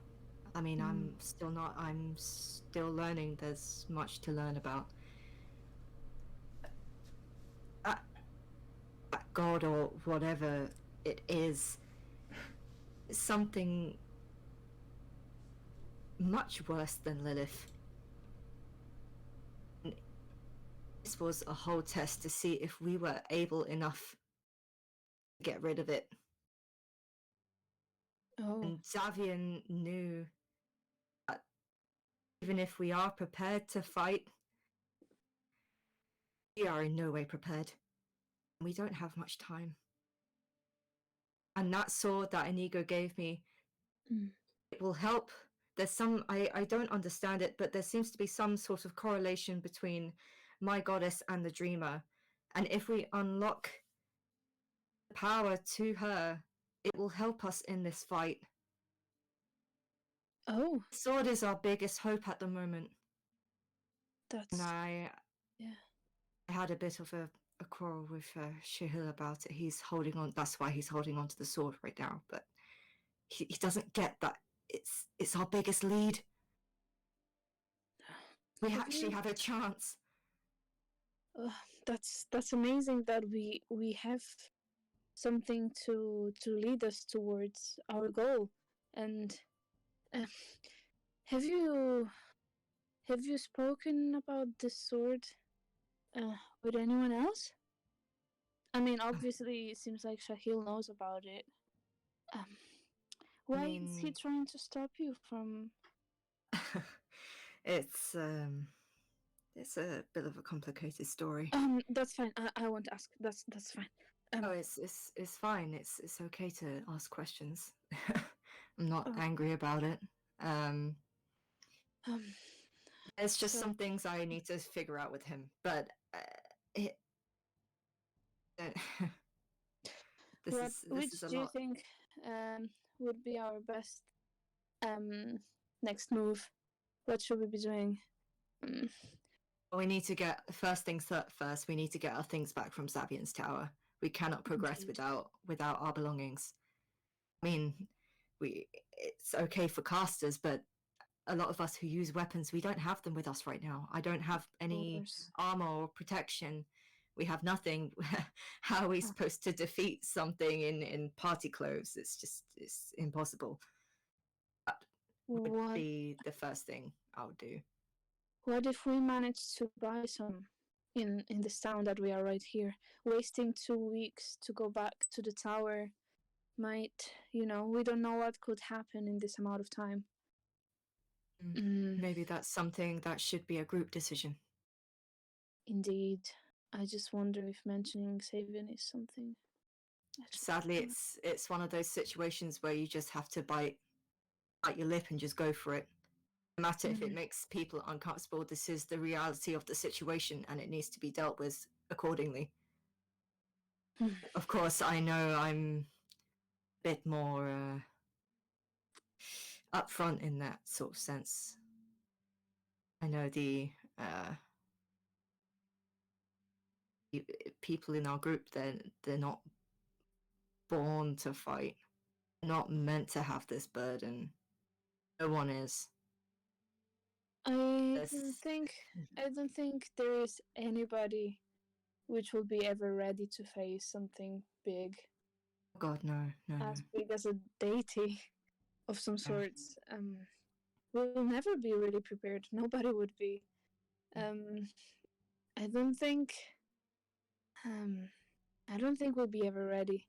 If this is what destiny is telling us to do, then I don't see any other options really. Do you think I have that stone that Xavian gave to me to contact him? Maybe I could try talk to him. I think it would be worth a try. I mean, he has those portals, doesn't he? Maybe he can meet us somewhere halfway. Indeed. Portals. I wonder if there's a portal in this town. I have no clue. I don't know this area at all. I'm only used to Jotunheim. Indeed. Okay. I'm not sure if I'll be able to tell to the others that I'm willing to contact Xavian. What if you could go downstairs and tell the others that This is the plan, and I'll contact him in the meantime. I don't know how the girls will react, so maybe it's best to do it now before any objections. I don't know. What do you think? Yeah. No, I'll do it. I'll do it now. It honestly, it doesn't matter what reaction they give. It's something that needs to happen, and we need to go back. No matter how angry some people are at him, we just can't move on without our things. Fair. Right. So good luck, and he'll just give a pat on shoulder Oscar's forearm. Yeah. And he'll walk. I was about to say shoulder. I was like, he can't reach his forearm, and then go down. Okay. So you head on down that way. Okay. All right. What has everyone else been doing during this time? I'm not gonna lie, Wisteria's probably sat on the floor just telling stories to go sleep. That's cute. Yeah, and then I left the underground basement and I went upstairs and I saw that my parents were trying to cook, right? But not our parents, like my halfling mum and mum. And then, and then they didn't realize that I put too much paprika on their food. Oh, so then that's. when they were eating it, they were just you know. It was so That's funny, very but then- unfortunate. yeah, and then I threw up too, and you know, like, and then a lightning storm came outside, and that was hell. And then the neighbors came because they thought that the lightning hit our house, but then they forgot. Hey, it's meant to do that because we're in a fortress. Because everything's lightning and crackling. That's. Yeah, it was so crackling, and it was so fun, honestly. Yeah, I can't wait you to. Yeah. I'm in the middle of a story. So. I know, it's a fantastic story. What would Quill be doing at the moment? She's kind of just leaning against the door, watching them tell the story, just waiting for a time. Okay, sure. And Trill, are you happy enough waiting here? Or is there anything you want to do? Investigate. I think she's just sitting down, just kind of looking through her pouches and stuff. Okay. Counting your poem. 1 gold coin, 2 gold coin, 3 gold coin. Okay. So eventually, as you're telling this story, eventually Rail, after some time, makes his way down the stairs. What's the story is just coming to the... Didn't Quill want something? Sorry. No, it's okay, we can keep going. Oh, sorry, you're waiting for... Yeah, I'm waiting for Wisteria to give me an in to the conversation, but none happened, so let's see how it comes downstairs. Sure. That Go is for it. very mysterious.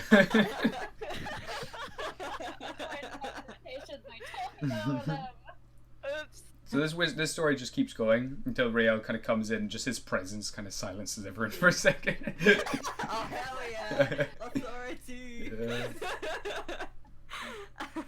Oh god. Okay, so he'll kind of stay at the bottom of the stairs. Sort of got a hand on the wall. He'll just kind of look at everyone. Okay. Well, Oscar and I had a small chat about maybe what our next move should be. He is trying to contact Zavian right now, and we're gonna try and hopefully get our things back via him using one of his portals, so it saves the 2-week journey, so we don't waste time. What is everyone's thoughts on this? Something we need to do right now. Yes. Yes. It's barely been a day though. Sooner the better. Quill's gonna walk up to Wisteria and just... Is she still sitting on the floor? Yeah. Assume so. She's gonna take her hands and be like, I know you're upset with him. I would be too if my dad pulled anything like this. But he has our stuff with him, and you're going to have a talk with him about what happened.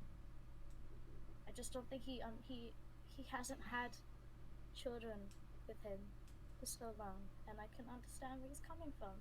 He wants to protect you, but he also needs to realize that you are grown women and you make your own decisions, and these are things you need to tell him.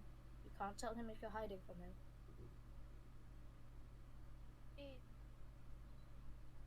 I understand. Maybe I'm being unfair, and I I understand how you guys think I'm pulling a strop or having a tantrum, but it would be nice if you guys were just on my side for once. This was the last day I had with my dad. And now all of a sudden I go to it and I find out that my dad is part of the closed out. These questions we're having, and listen, I may not be too smart, but I'm not dumb. I kind of get what you were trying to do. Rail's just gonna go sort of squeeze between Trill and Shahil, and he's gonna go in front of Wisteria and kneel down, and he's gonna take her hands just very gently. They're both taking And her hand. yeah, he's just taking her hand and he's just giving it a small pat, and his demeanor is quite soft in this sense. Listen, it's okay to be upset. We're not condoning his actions or what he did.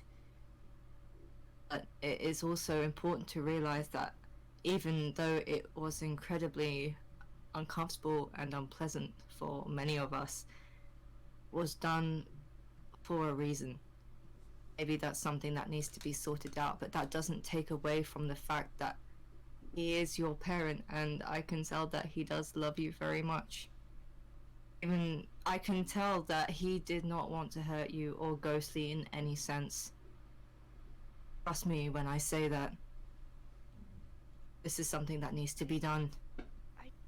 We are on your side. This is something that's bigger than us. And I trust me, I get that.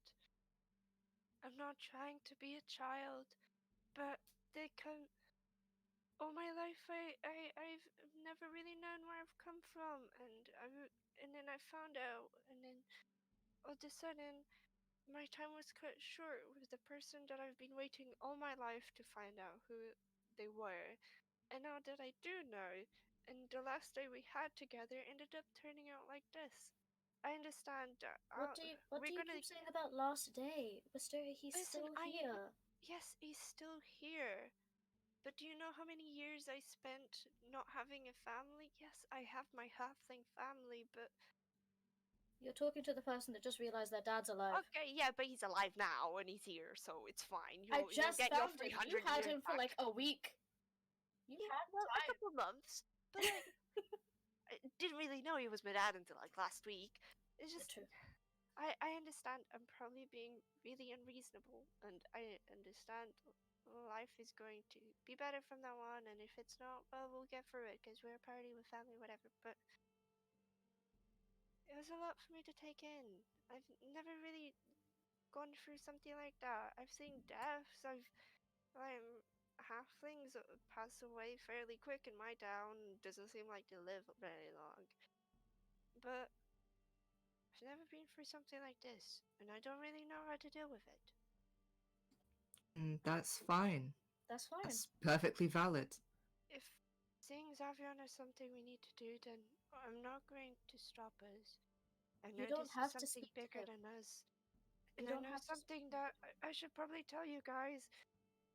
But there never is a time, and I kind of feel like I need to say this now. I saw Lilith. Like before the ball. Like in the ball, but before the ball.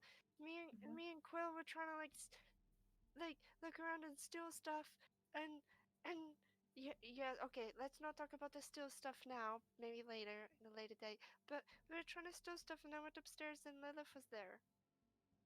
Is that what you're trying to show me with that letter before Yes, she made her entrance? and then she made her entrance, and she told me something about the dreamer. What did she tell you? There's not a lot that I remember, but Brielle apparently does something to do with you and the Winter King, Craig, and there's unusual snow now, and the dreamer is he prays to the more vulnerable, and then a long time ago, like Lilith got a ring from Tyr, and that's the ring that Shahil has. So Shahil has my grandfather in him, like my grandfather's Tyr, and now and Indigo apparently had a small task for us, so I'm guessing that's why they were trying to do those questions to see if we were ready. And I guess they kind of decided we were not because I exploded, because I'm not going to sit there and be mauled at. And then we have to fix Jotunheim, and like Ragnarok is coming, and it might be because of me or Ghostly or any Fey Lords, and that's why Lilith is trying to kill us. She's not after any of you. She's after me and Ghostly. But if she saw you, wouldn't she have killed you anyway? If she was I after kind you of made to a begin with? promise that she wouldn't do that. And I don't... Wisteria. She didn't want to kill me at the time. And it wasn't because she was trying to stop me from becoming Ragnarok, the death of all gods or something. She wanted our help. And she didn't want to kill us because she thinks we're strong enough to actually do something about it. And you know, this is kind of her home, and she doesn't want her home to go to shit, and she wants us to help her. So after we help her, she'll go back to chasing us and trying to kill me and Ghostly, but right now she kind of needs our help. Rael's just gonna let go of her hand and just look away and just help. She wants our help after all she did. Trust me, I kind of gave in to her too and was screaming a lot at her. And I said that I would help over my dead body, but apparently I will die if we don't do this. So, like, it kind of feels inevitable. What did she want help with? The snow makes said her about the weak. Winter King. Yes, the snow makes her weak. She can't exactly fight or whatever. It makes her feel uncomfortable. She'll live through it, but it's going... I don't know. It's She didn't go it's much into it. it's something much more than that.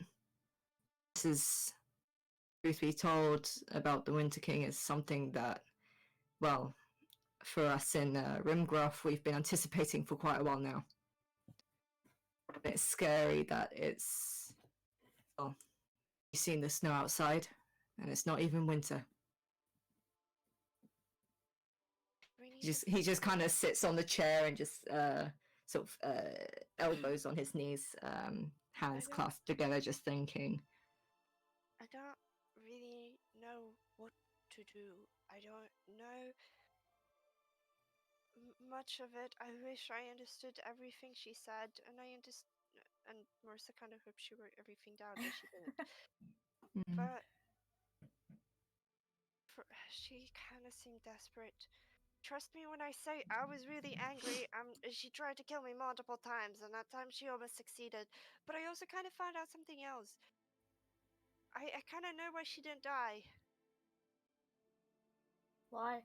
You can't... I already kind of know why, but why do you think? You can't kill a Fae without... Only a Fae can kill a Fae. So that kind of leaves the question of, can me and Ghostly die by the hands of anyone else?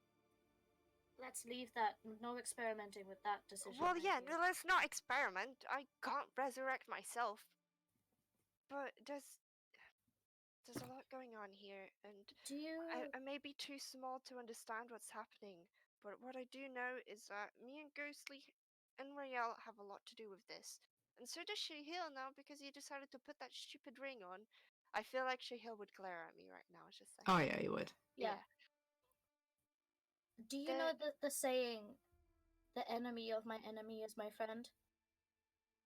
Yes, but I'm guessing right now, in this case Lilith has to be our friend because the Winter King is our enemy. Exactly. So, as much as Lilith has fucked us over multiple times, and as much as this family that you somehow been connected to is an absolute mess, we need their help.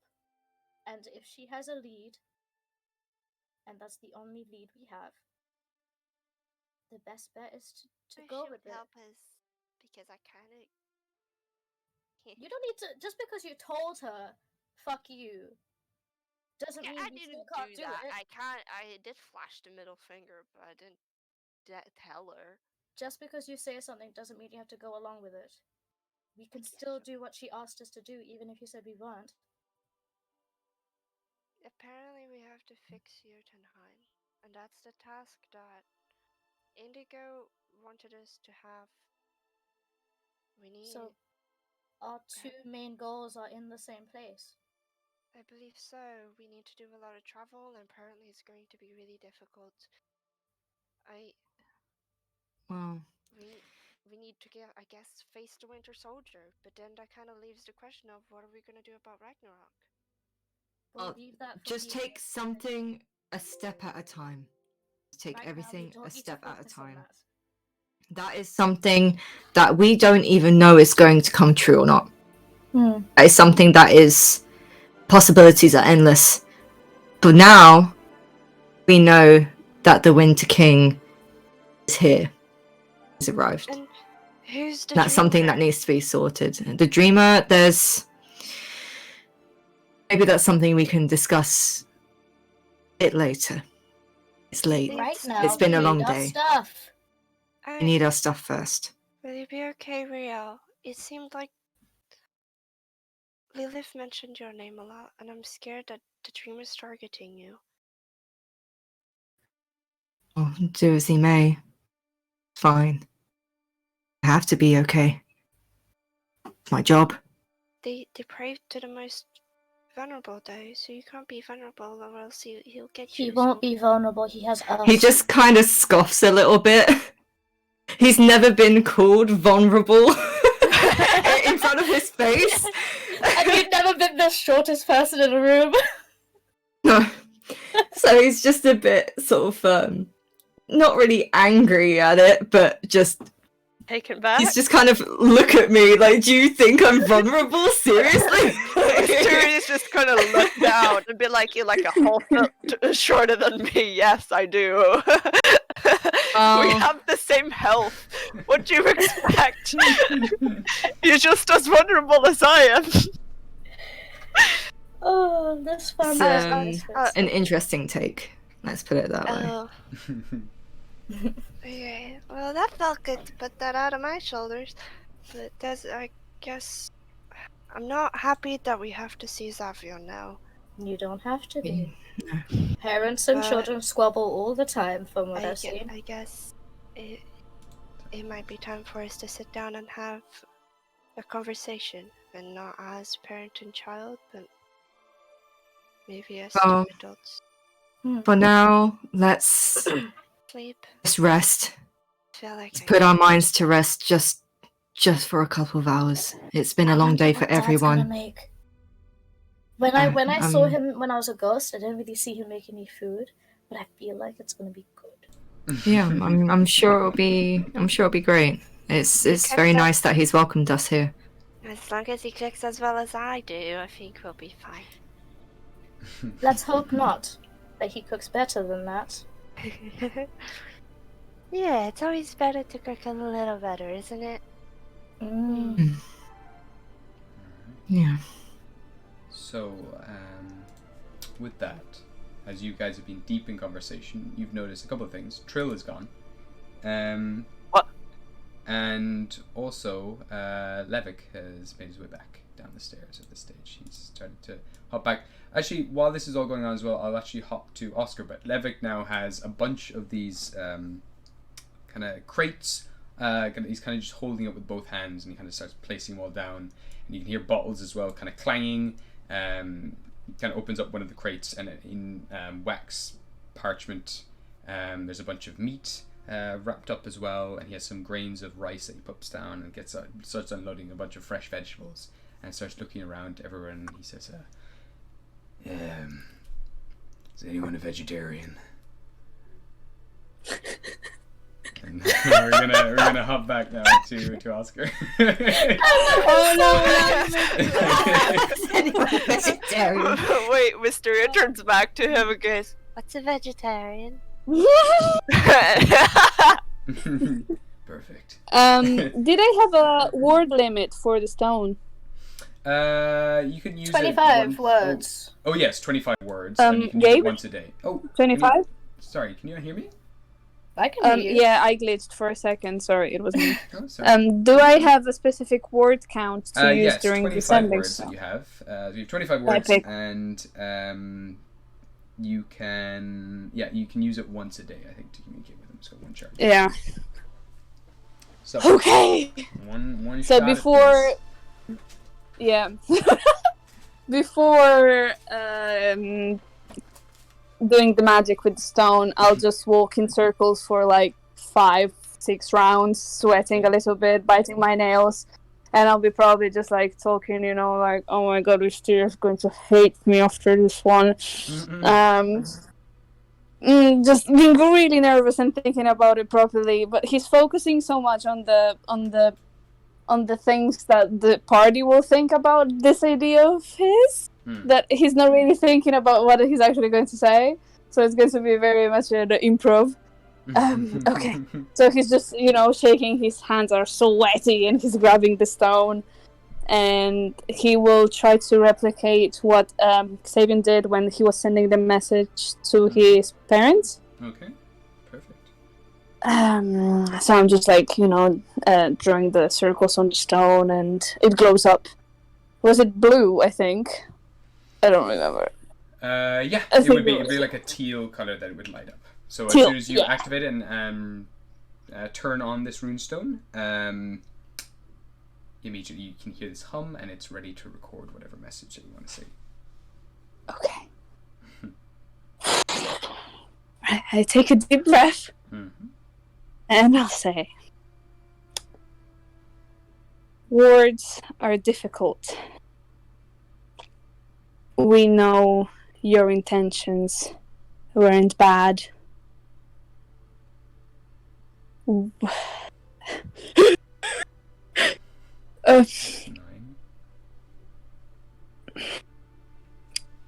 Would like to take on the mission.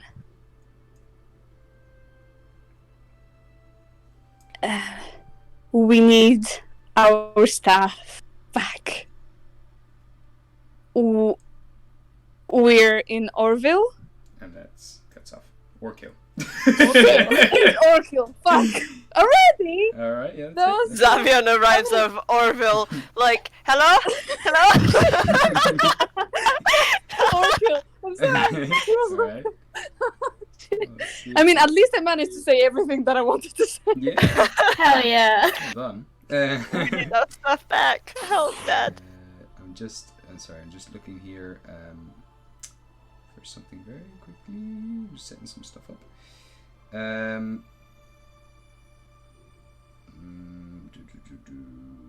After misspelling Orkill, Oscar is just headbanging the tree for a second.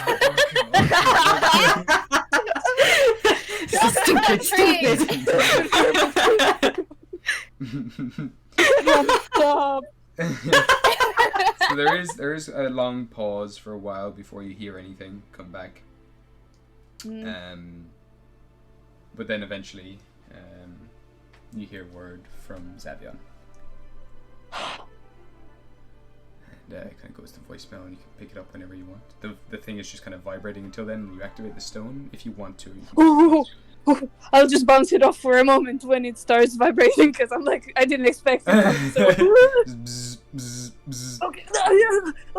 Still hot potato with the stone.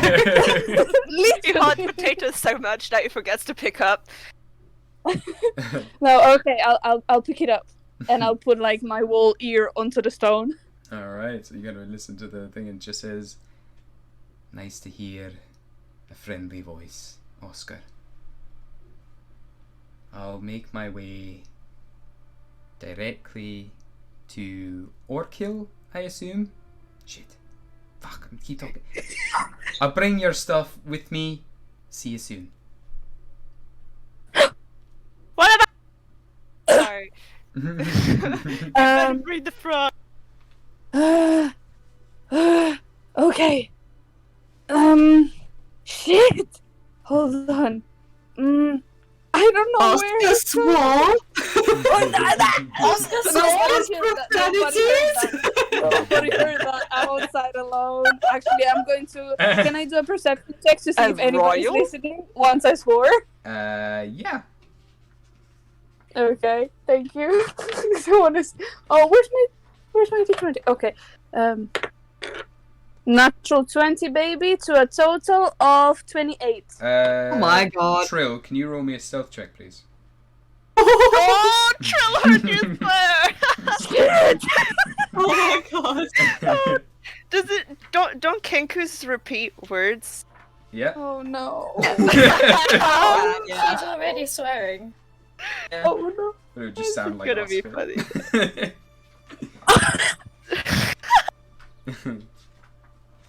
So 26. Unfortunately, with the natural 20 that Oscar did get, you do see just the silhouette off in the distance of. You didn't even notice her initially walking past you and everything else, but you would see now. Oh no. Trill is just kind of like casually sneaking around, kind of dashing from shadow to shadow. No, that's not. That's big. Sorry. Do we make eye contact? At the moment, yeah, Trill's kind of way off, like heading back in towards town at this stage. But you do just see them kind of just dash around the corner. It's up to yourself if Trill would look back or not. Do you think Trill would look back to see, or would she just be continuing on? She's probably gonna look around as she's sneaking out. Staying alert and everything. Cool. So yeah, you would just turn around and you just catch Oscar's attention. As you did hear this big swear note, you did hear him just cursed, just swear to himself. It kind of just caught your attention, and you kind of just turn and you just see Oscar's eyes meet yours. Hey, well, she's gonna do a little shh motion and just Nice. sneak. I'm just frozen in the place, staring at her. Although she's already run off, I'm like still staring to that spot, like, oh no, and I cover my mouth, just like no, oh no, what have I done? Oh, watch your profanities. Great. If I only. Oh no, I don't know where exactly Xavier is going to be. Maybe some other. Maybe. Oh, okay. I'm just talking to myself at this point. Maybe. I'm just walking like around in circles and be like, okay, we need to find someone that knows where to find the teleportation circle. Makes sense. Xavier is going to meet us there. Okay, see, soon. How soon? I need to talk to Rael, and I go downstairs. Okay. Oh my god, he's like, I need father. Sorry, I'm just looking at some stuff here for yourself, Trill. I'm just kind of finding a bunch of things that might be of interest to you. So what we'll do here is we might take a small break, and we'll come back in about half an hour. How's that sound? Yeah, sounds good. All sound good? Okay, perfect. And during that break as well, I'll send you some details for that, for Trill. And cool. Yeah, perfect. We'll be back in half an hour. So let's aim to be back at, what time? 10 to 3? Yeah, sounds good. Sounds good, I'll write it down. All right, lovely stuff. All right. See you everyone on See you guys on stream later. See you in a bit. Get some drinks.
Okay. Oscar will look at Ghostly and say, "Frog, horse, frog. Do you wanna frog, horse? Do you wanna go on top of the frog, horse?" Yeah, are you all right, mate? Frog! On top, frog! Do you hit your head? Oh my god. I will go next to Madame Sprout and just put my hands on top of the frog. Safe, very safe. Eternal Oscar right now.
Notice that Bubbles does a thing where the sides of Bubbles' mouth kind of stretch to the sides and curl downwards and you can sense what Bubbles is thinking, really, you think I'm good at this kind of stuff? I'm just gonna look at him and was like, no, but I don't think I'm any better. You really want me to go up to that man and go like, oh, it's okay, she wasn't much of a loss. See, I can't.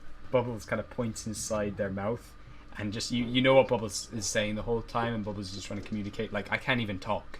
I think that's the benefit. Yeah, that's true. Okay.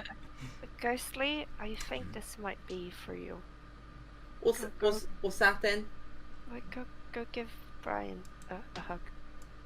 Oh, Brian's upset because Nagacinta's in bits on the floor. Oh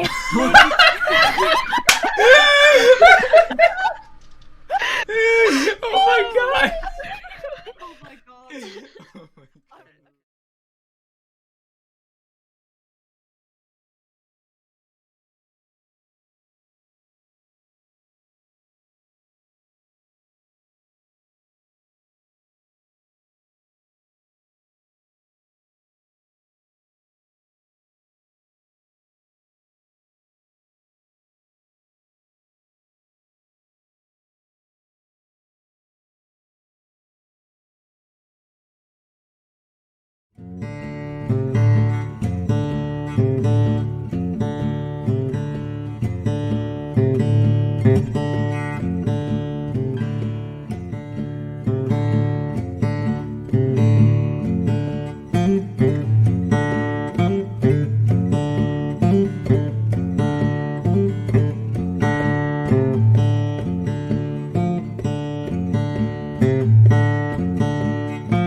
Okay. Kinda freaky. Oscar will look at Ghostly and say, "Frog, horse, frog. Do you wanna frog, horse?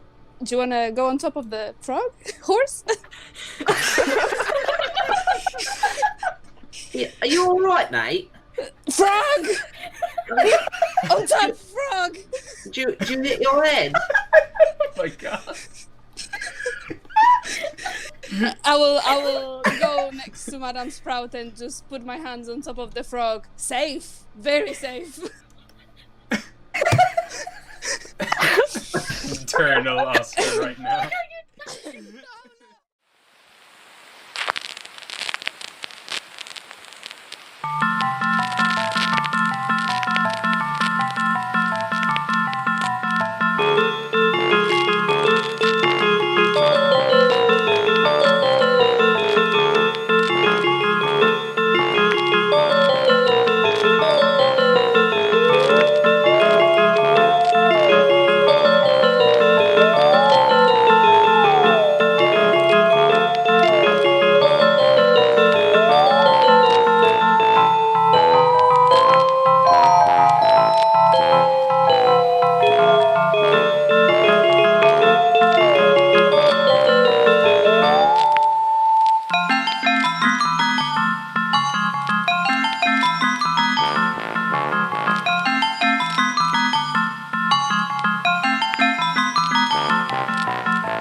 You would notice that Bubbles does a thing where the sides of Bubbles' mouth kind of stretch to the sides and curl downwards and you can sense what Bubbles is thinking, like, really? You think I'm good at this kind of stuff? I was just gonna look at her. I was like, no, but I don't think I'm any better.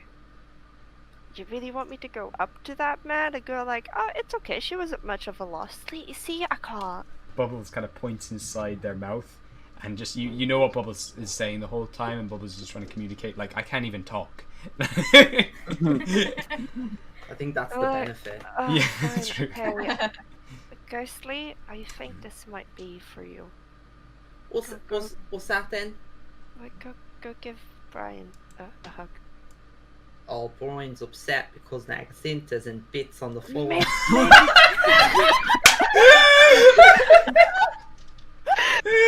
Oh my god!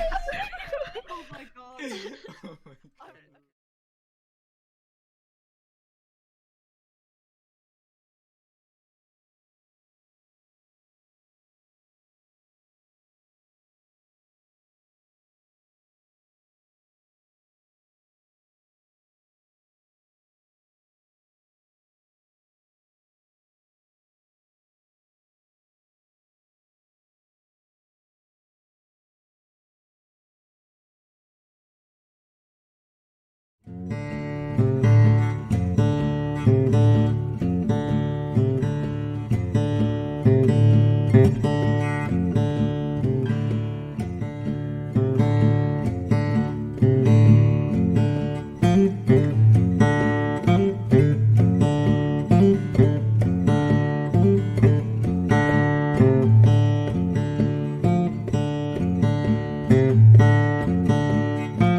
Okay. Oscar will look at Ghostly and say, "Frog, horse, frog. Do you wanna frog, horse? Do you wanna go on top of the frog, horse?" Yeah, are you all right, mate? Frog! On top, frog! Do you hit your head? Oh my god. I will go next to Madame Sprout and just put my hands on top of the frog. Safe, very safe. Eternal Oscar right now.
You would notice that Bubbles does a thing where the sides of Bubbles' mouth kind of stretch to the sides and curl downwards and you can sense what Bubbles is thinking, like, really? You think I'm good at this kind of stuff? I was just gonna look at her. I was like, no, but I don't think I'm any better. You really want me to go up to that man and go like, oh, it's okay, she wasn't much of a loss. See, I can't. Bubbles kind of points inside their mouth, and just you know what Bubbles is saying the whole time, and Bubbles is just trying to communicate, like, I can't even talk. I think that's the benefit. Yeah, that's true. Okay. Ghostly, I think this might be for you. What's that then? Like, go give Brian a hug. Oh, Brian's upset because Nagacinta's in bits on the floor.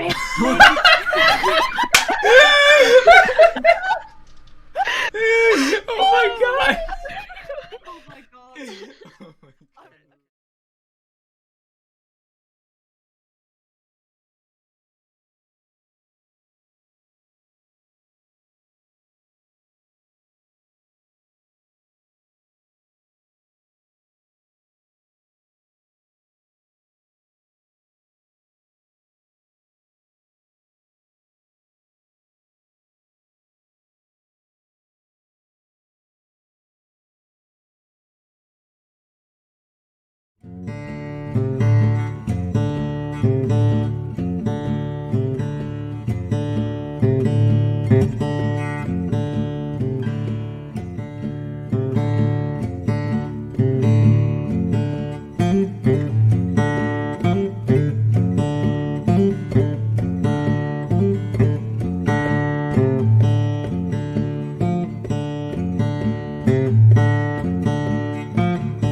Okay. Oscar will look at Ghostly and say, "Frog, horse, frog. Do you wanna frog, horse? Do you wanna go on top of the frog, horse?" Yeah, are you all right, mate? Frog! On top, frog! Do you hit your head? Oh my god. I will go next to Madame Sprout and just put my hands on top of the frog. Safe, very safe. Eternal Oscar right now.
You would notice that Bubbles does a thing where the sides of Bubbles' mouth kind of stretch to the sides and curl downwards and you can sense what Bubbles is thinking, like, really? You think I'm good at this kind of stuff? I was just gonna look at him and was like, no, but I don't think I'm any better.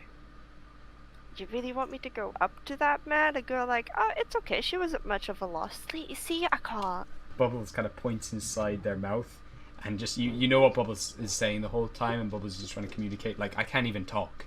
I think that's the benefit. Yeah, that's true. Okay. Ghostly, I think this might be for you. What's that then? Like, go give Brian a hug. Oh, Brian's upset because Nagacinta's in bits on the floor.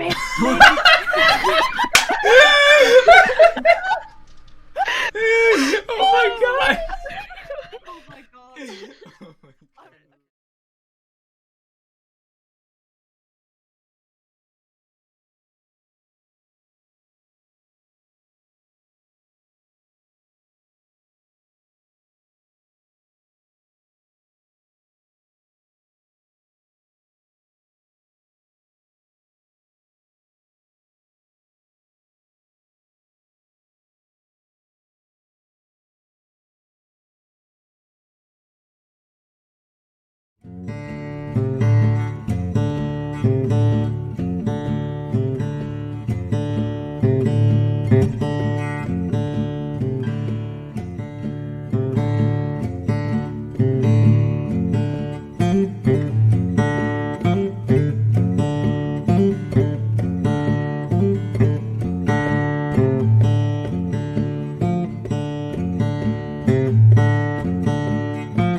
Let's go. Whoa, I didn't know the space wizard was here. Let's go, lesbians. Let's go, lesbians. All right, baby. Mr. Space Wizard. I love that. So, Oscar, you finish up with your call. Eventually, Yes. if you want to stay upstairs, you can. Totally up to yourself. Do you stay up, or do you want to go back down to the others? No, I want to go back downstairs and ask if anybody knows or have seen any sort of teleportation place in this town. Okay, so in the meanwhile, while this is happening, Levick is there. He's preparing meat rice bowls for everyone. He's kind of just he's been slicing up the meat and kind of cutting up a bunch of onions and everything else, and he's just prepping all the food. And he says, "Sorry, excuse me. Yeah, I've got one downstairs." Oh, here? Here, yeah, let me bring you downstairs. And he's kind of bringing this chopping board with all the onions and everything on downstairs, and he kind of gestures for you to follow him. Oh, okay, sure. Yes. Dad, do you need help with cutting You anything? rest up. I'm all ready. Sure. All set. And he throws one of the rice bags over his shoulder. Kind of just picks it up very nonchalantly, just chucks it up in the air, and it lands on his shoulder, as if it's like a pillow or something. And he leads you down the stairs. So, Oscar, you're here. So he kind of just points out. He just points to that circle at the center of the room, and just says, "If you need any bouncing around the place, that's where you want to go." And he continues on further down the stairs. Sir, excuse me. Yeah. So, the thing is that we're expecting someone to bring us some stuff, and Right. I'm not sure if there's any other. Is this teleportation circle a popular place for people to travel to? Not at all. No. It's Okay. just for my own kind of personal use. I see. Do you know any other ones in town? Because that person is going to drop us some stuff in town. Correct? Yes. He doesn't give a damn. He'll just show up anywhere. Oh, okay. So he But, knows where we are? I mean, he's pretty good at that. He can kind of check out everything in the Vale from his tower. It's kind of his thing, being a watcher. I see. But, I'm well, sure he'll I'll find you. If you just, I mean, this place is warded, but if you want to stand up on top, wave around, I'm sure he'll figure out where you are. Yeah, that's a great idea. Thank you so much, sir. Okay. I'll do that. Are you a Yes. vegetarian? I like a little bit of everything. Just don't tell my mom. All right. Okay. Thank you. You and he's kind of there, just kind of playing around with the onions and stuff, and kind of not really looking at you. You and my daughter, Quill. What's your relationship? We're friends. He's gonna take an We're- insight check. And he kind of relaxes all of a sudden. He's like, "Oh, okay. She's a nervous one, huh?" Let's just say that I'm interested in someone else. All right. He kind of continues on the stairs. I like how this was our first conversation. I was a little bit like taken back, like what? He's got possessive daddy issues. Fuck yeah! So I'm just going to stand in the circle, kind of try to wave hands, or just He kind of comes back up stomp. the stairs, and he's like, "No. The whole time, this base is you're doing upstairs, like as in like up top, above ground. Everyone below here won't be able to be seen by the Watcher." Oh, I see. Just imagine Oscar doing some like voodoo magic. You're just seeing your like silhouettes, like kind of projected on the wall from the glowing like circle, and you just come back upstairs like, and then That's sorry, wasn't a very good idea. Yes. I'll go Yes. upstairs. all right. Gets I'm not- asked once, are you dating my daughter? I'm such an idiot. I'll go outside then and start waving hands. Okay, so you're just waving hands and shooting around. The Oh, you know what? Maybe Yeah. I'll just I'll lean on the wall, try to act cool as Rael before, kind of try to replicate his pose, and I'm going to take out some wood that I have in my bag, and I'm going to start sculpting with my tiny knife. Nice. I'm going just to do my thing. Cool. While I wait. Just doing a little bit of whittling. So Trill, will you give me another stealth check, please? You?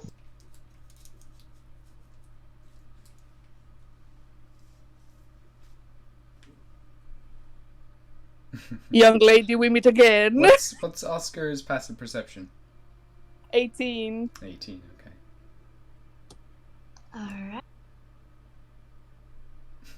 That's 7 plus 12, that's 19. 19. So you hear a little bit of rubble. Kind of, it's true, you hop over the wall here, the broken wall, and hop down to the thing. There's a little bit of rubble. You turn the corner to see if anyone was there. There's no sign of anyone. So Trill, you've managed to have your thing nicely packaged in this lovely dark black velvet box. Yes. Alright. So as everyone's kind of chatting away, you kind of make your way down the stairs. And you can see everyone's kind of chatting away. And there's also a waft of like food being cooked as well, coming up into this area. It's not super strong, but there is steaks being cooked at the bottom, at the ground floor of this thing. But yeah, everyone's just chatting. I assume maybe Wisteria is possibly, I don't know, telling you some sort of story or the likes, or maybe grog. But eventually you come to all this kind of chatting and conversation with your friends. And make your way back into the room. Yes. So she's gonna walk in and then go over and tap Quill's shoulder. Hey, Trill. Did you find anything you needed? I am just gonna look down and then pull out the black velvet thing. And velvet box. just kinda handing it over. Not really saying anything, just giving a quick look. She's gonna take the box, she's gonna like delicately turn it this way and that. Doesn't want to break anything that's inside. What's this? Yes. So she's just gonna say, I'm glad you found it, Dad. Congratulations. Here. Thank you. She's gonna look down at the box and just look back at Trill. Like, can I open it? She's going to open it. Okay. So inside you see a pearl necklace, a black pearl necklace with a gold chain. And the pearl kind of hums and glows. It has this dull, it's a multitude of different colors. The same way a black pearl has like this kind of rainbow, almost oil sleek to it. It radiates that same light in a very subtle level, indicating as well that if you were to attune to it, it might grow a little brighter. But this is a magical black pearl of power. Trill, where did you find this? It's a secret. Thank you so much. She's going to give Trill a huge hug.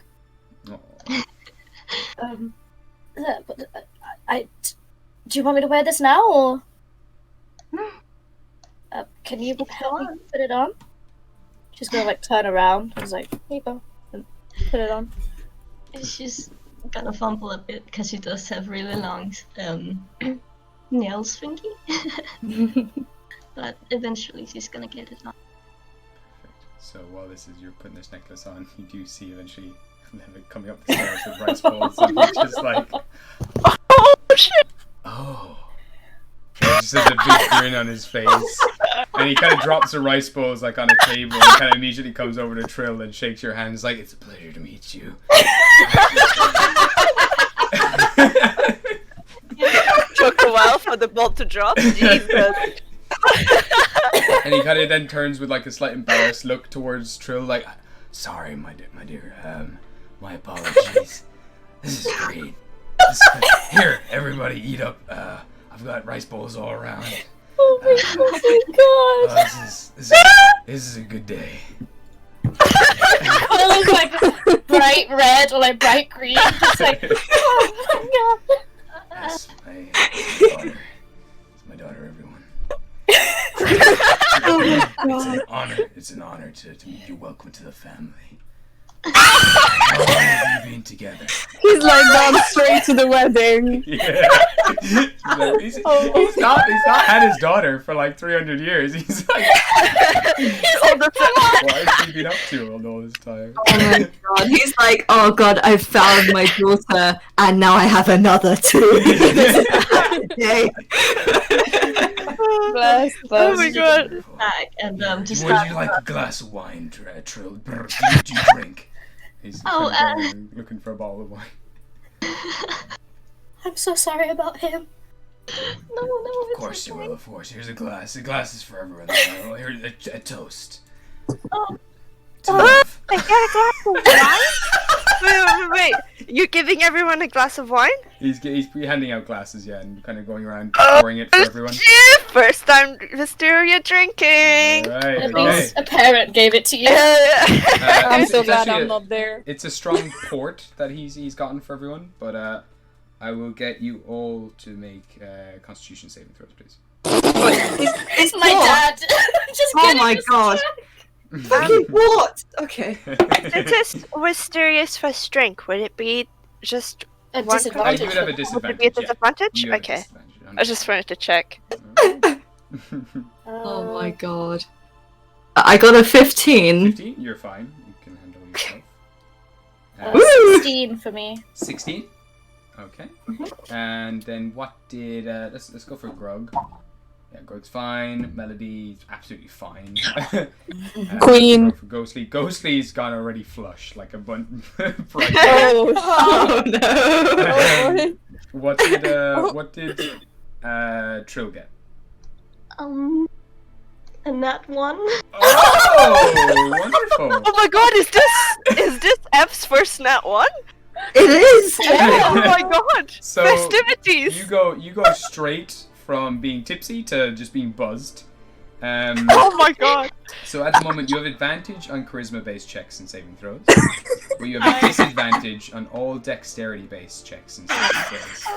But you also have advantage on strength-based checks and saving throws. Ooh. And Jesus you just feel Christ. quite fuzzy all over, and your vision's a little blurry. But this is some strong stuff, and you kind of haven't eaten in a while, and it just hits you like a rock. Quill, what did you get? I would have said 16. 16. Sorry, you did. And then I'll just roll for Shihil. This goes to Shihil's head a little bit. He's just kind of very sipping away, kind of little chirpy. Okay.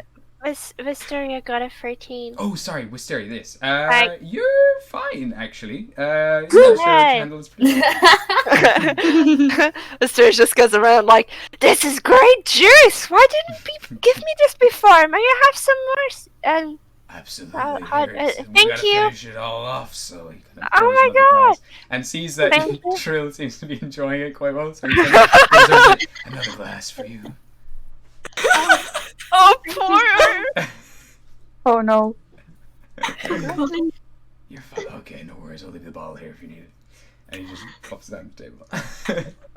Do we roll Constitution saving throws every time we drink? Every time you have another round of. Okay, Yeah. so I've just been served another one. So do I roll Yeah, another make one? another con save. You want to start drinking this? Okay. Do I do Be it still at with... disadvantage as Okay. the first time.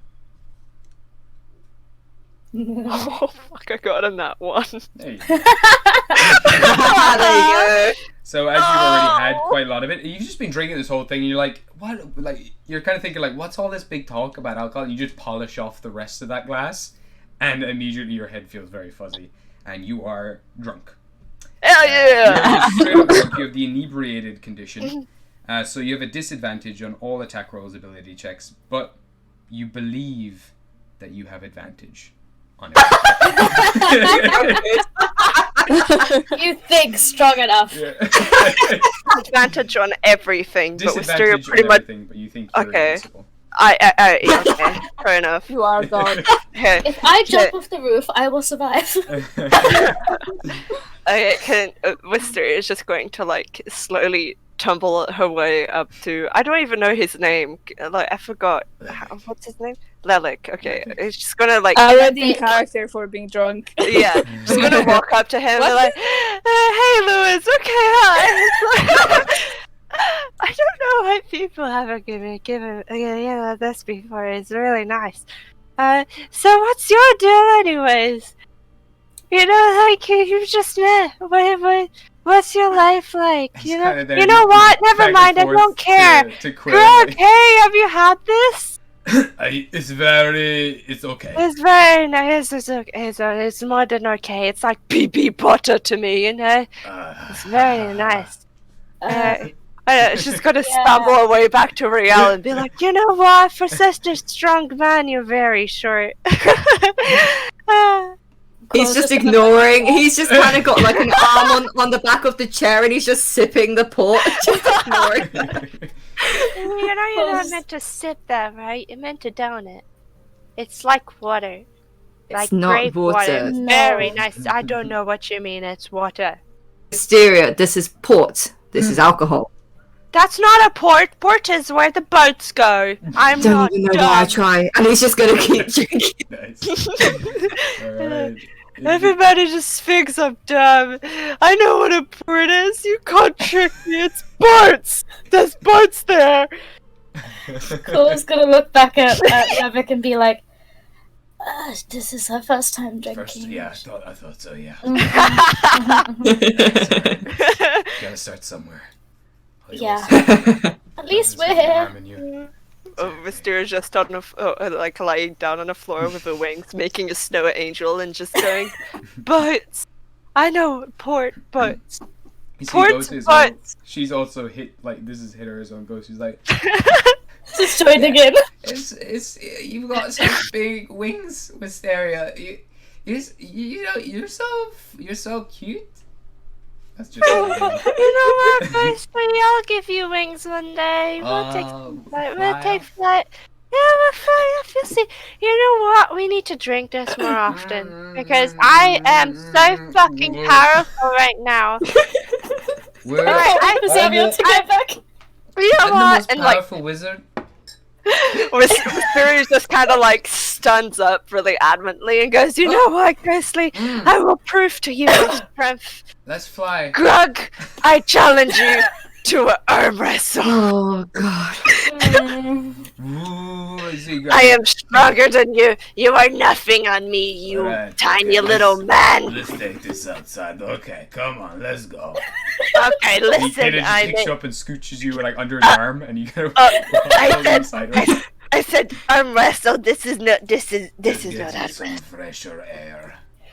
This is not. At least they're taking this outside.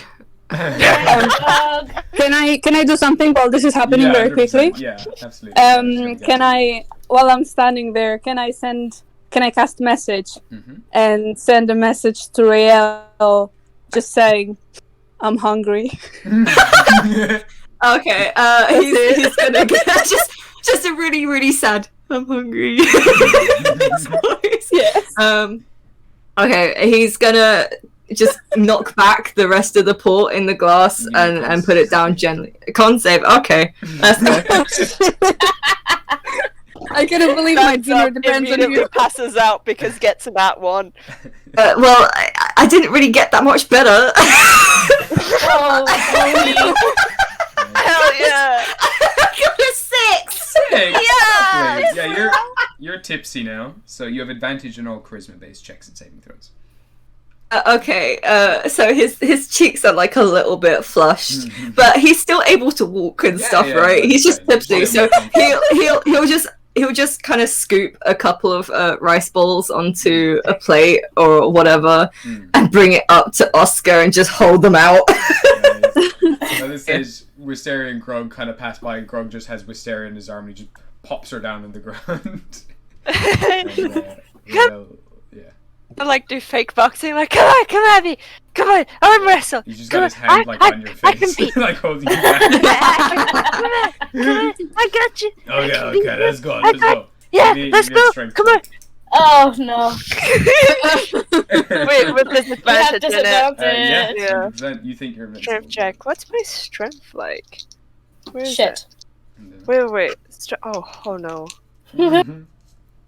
Just, Oh, that's a 10. Okay, you got a 20. Can I just say one of them said 10 and the other one said 17? He could have been so good. He's there kind of holding your arm the whole time. It is just like you're pushing against a tree. You're like using your whole body weight at this stage because his arm is like massive and you're just pushing everything, like leaning it against with your shoulder, everything else. And he's just standing there like with his back legs kind of kicking. The both of you kind of on the ground. He's kind of lying on his tummy. He's just like, I got this. oh, I'll so die. close. Oh, nearly there. You nearly got it. So strong. So powerful. I'm doing it. I'm doing it. Yes. I'm Oh doing no, it. it's pushing Wait. back, and he just tumbles you down onto the ground, and then starts tickling you all over. They're like, oh no, the peanut butter's coming. Best of free. We do it again. Do it. Best of free. Oscar. I love how there's eating just some Oscar. rice bowls. Yeah. They're just standing there eating rice balls, just munching, just watching. Alright, give me another strength check, please. As he kind of sits back up, props you back up, and yeah. I got a 13. 13? Okay, you got a 20. So again, you're pushing again. He's like, oh no, he kind of brings it right down to the base and then brings you back up and throws you onto the ground again. Best of five. I don't even know that many. We'll just do one more. I am getting tired. Okay. I am about to open my eyes. Okay. Let's see what you got. As we're doing that, can I cast Thaumaturgy and beam my voice up to 3 times louder? Okay, nice. Okay. You can roll with just a straight roll instead of a disadvantage. Oh really? Oh shit! Boys, I got a natural 20. Okay, he rolled a 10. So with that as well, you just boom your voice. He kind of shakes for a little bit, drops his guard, and you just pummel his hand down onto the ground. You like leap on top of it, and he just kind of tumbles over, and you kind of the pair of you start rolling around and break through one of the walls. I'm just gonna look at Greg and be like, "Oh no, what was that sound? That was so that was a cheater. That was a cheater attack. No, oh my god, I wonder who that was. Oscar and Real, you know, they must have been it. They're trying to sabotage you. You know what? I think you should go. You know, I'm wrestling with them too. I think. Give me a persuasion check. No. Oh god. Oh no. Disadvantage, but I. Yeah, it is disadvantage. Yes.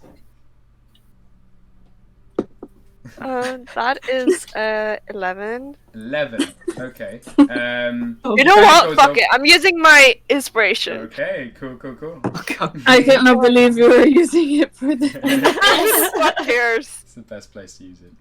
So what did you get? I got a 17. Alright, so Grug then kind of stands up, kind of throws you off him. He's like, yes, they need some sorting out there. Far too serious exactly! right You need to go beat him. You beat Oscar, I'll beat Real, okay? I'll challenge Real. I grab my rice balls and I run inside. He grabs you by the scruff, and as he does kind of bring you back, there's a burst of blue fire in the center of the room. And... Wait, there's a blue fire in front of us? Yeah, in this building that you're in. Where is he gone? There he is. Okay, I shove all of the rice balls inside my mouth. All of them. We seriously run immediately to the fire and go, oh, so shiny! And then... Oh, lovely flames! Davion emerges from the flames, and by his side he has a few bags. A bunch of bags. He's got about 7 or 8 or 9 bags. All kind of packed to the brim with like bedrolls and everything else. There's kind of bottles on the side and water skins attached and rope and everything. And a pickaxe dangles from each one. And each one is kind of like a different color. It seems to be hand dyed. And he's kind of sitting on a pile of them. And he also has a box with all of your items in there and your armors and everything else. He's kind of sitting on them all, and he's like rubs his eyes. He looks tired. He's got very dark bags under his eyes. And, they're kind of slightly red as well, all around the rim. And he says, right, sorry it took me so long, but I gathered all your bits. Hello, Wisteria, Rail, hello, Grog. Thanks for your call. How are you doing? Oscar. Your dad. Hi, Dad. You were blue face. How'd you get here? Oh, magic! You're a magician. Magic, wizard, watcher things, always watching. Oh, that's so cute. Oh, you're so nice. Oh. Oh dear. Oh, I see what's happening. Oh, you were the blue flames, and you kind of like, poof, you're so cool. You gotta teach me that trick sometime soon. Will you make sure to drink plenty of water throughout the night? Because otherwise you're going to feel very rotten the next morning. Just to warn you. I drank water earlier. Yeah. I can That see those that. were some really good water. Some nice, yeah, I bet it tasted nice too. They say you need to sip it, but I was like, why sip it? You know, it's so good. I was like, you better just appreciate the whole thing. Well, once I did it multiple times, it was so good. And here, that's nice. Because Mysteria kind of like grabs Avion by the hand and be like, hey, I need you to introduce you to someone. Let's go downstairs. Let's have fun. Yeah, let's get you some water. You know what? I probably shouldn't stay around a very, very long. Why? Why? I'm heading away soon. Okay, but you can stay the night. Give me I don't. You know what? You don't have a. You don't have a choice. We need to talk. Do I have it? I've got. You have disadvantage. Oh my god! I could have used my inspiration now. Oh my god! No, it doesn't matter what I get. I was just gonna know. You have to roll again. Wow. You can see kind of like slips his hand out from yours and kind of holds your hand. Looks you in the eye as well. There's some sadness there, and he says, "No, I can't stay long. I'm afraid." Oh, we need to talk. We do. Also got Let's. stone, and you know, No, you need we need to talk. No, we need to talk now. All right. It's important. I need closure. What do you need? We need to talk. What's on your mind? Let's go somewhere private. You know, Real likes to eavesdrop a lot, and I don't like it. Oh, he's glaring at her. Even though he's tipsy, that's summed him up. I'm gonna look at Real and glare back and be like, yeah, I'm talking about you short stuff. And I'll walk away. Oh, he's really resisting the urge to just fucking deck her. I'll put a hand on Rael's shoulder. I'll just hands a rice bowl. Yeah, just shove a rice bowl in his mouth. You are teleported off in a. What the fuck, bro? That was quick. And bye bye, Krug. And it's just Oh my on god! you and How the fuck Savion. do I have a serious conversation whilst I'm drunk? I don't know. Okay. Good truths come out. Oh, really? Okay. So I've got a moment to think about this. You do. Okay. Alright, so Wisteria and Zavion disappear. I shove a rice bowl in Rael's mouth. Wonderful. He just kind of, I'm trying to distract him from what Wisteria said. He just kind of, let's go to bed. he just kind of holds it, and he's just kind of standing there, just munching. He just stands. He's just like a fucking hamster. He just munches on it, and he's like. So what you got is like Oh, basically big Grab, bowls come, he'll with help them. me. Oh right, yes, I am going to throw you off this out of this. No, no. We will No, see help who me is the carry the bag. stronger one. No. No. What? No. The bags. Oh right, okay, fine. Whatever. Boy. Thank you, Chris. Maybe we can spar at a later time. Oh yes, all right, I remember this. When will we spar? Later, soon. Ah. And when it's a fair fight. It's getting late. It's getting when late. you are not in your pretty little dress and you are a bit stronger in your armor, sure, okay, fair fight. Oh, I forgot we're still dressed fancy. Oh. Yeah. You have all your clothes here that Grog kind of starts bringing down. He says, we got special livery. Nice. Livery. Lots of livers. From Zavion. Oh my He god. drops them all to the floor. Hi, yeah, thanks, Grog. Where's Avion and the others. Oh, he just went in fire and now he's gone. That makes sense. I will have more of this juice, please. He kind of dangles his wine glass towards Levick. Levick kind of trickles the remains of the port into his glass and throws it back. Ah, so fresh.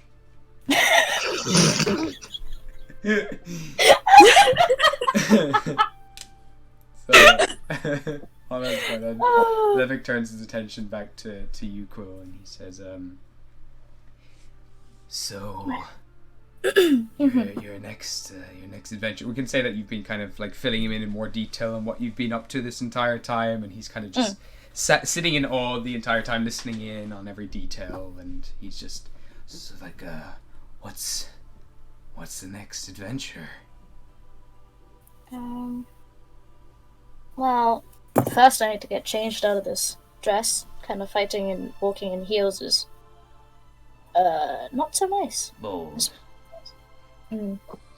But I think that may be something we need to discuss as a team. But of course, I know this may be rushed, but I know that you've been around a lot, like places. I did back in the day. This may seem rash, and before you say anything, I thought you guys were dead, but I am trying to find the person that set our house on fire. A sigh, and kind of he has a concerned look on his face, but he looks at you up and down. Kind of brings his chair a little closer to you, kind of leaning on the table. I found them. A long time back.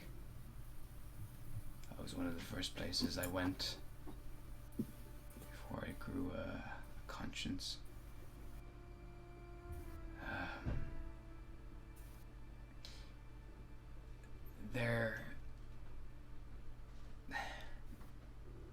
I recommend you stop pursuing that goal of vengeance. I've tried to face them, but there's so much more to that person than you might think. What happened? Dad, tell me the truth. I don't want to have a fight like Wisteria and Zarion are having. Just tell me. I went to Goldenwood, where this person used to reside. They were setting up this reserve, this series of manors. It was just a project for fun, but it took off. And once they were done with that, they moved on to set up another shit show elsewhere. They're twisted and maniacal and unpredictable. And untouchable. I warn you, just please let this go. I don't want to lose you too. This person is insanity incarnate. You can't reason with them. You can't kill them. You can't stop them. Let me roll on this. Hold on. What are you doing? An insight check? No, I'm checking if she would believe, like, go and do it, like, listen to him. Gotcha. But she rolled high, so I don't know what that means. No, maybe it means you have some sense.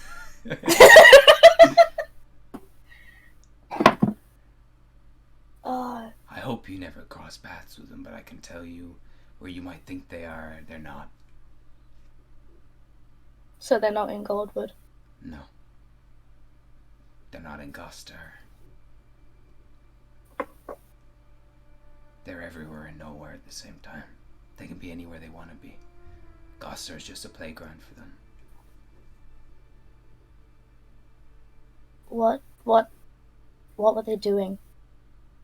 What are they doing? Now. Hmm.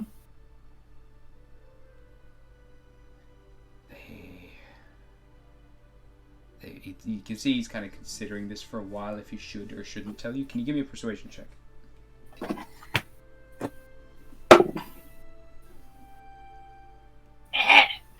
you get?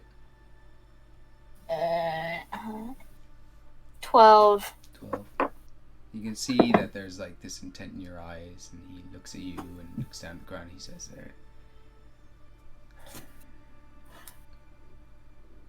they're enslaving people as the norm. They run a circus. And that's all you need to know. I can tell you the circus isn't here in Gostar. It's in the space between spaces. It's somewhere else entirely. Lucky for you, that means you're never gonna find it. I've tried. I really have. And I lost a lot in the process. And he brings up, like now, kind of brings up one of his legs and rolls up the trouser leg from it, and you can see now he just has this prosthetic leg.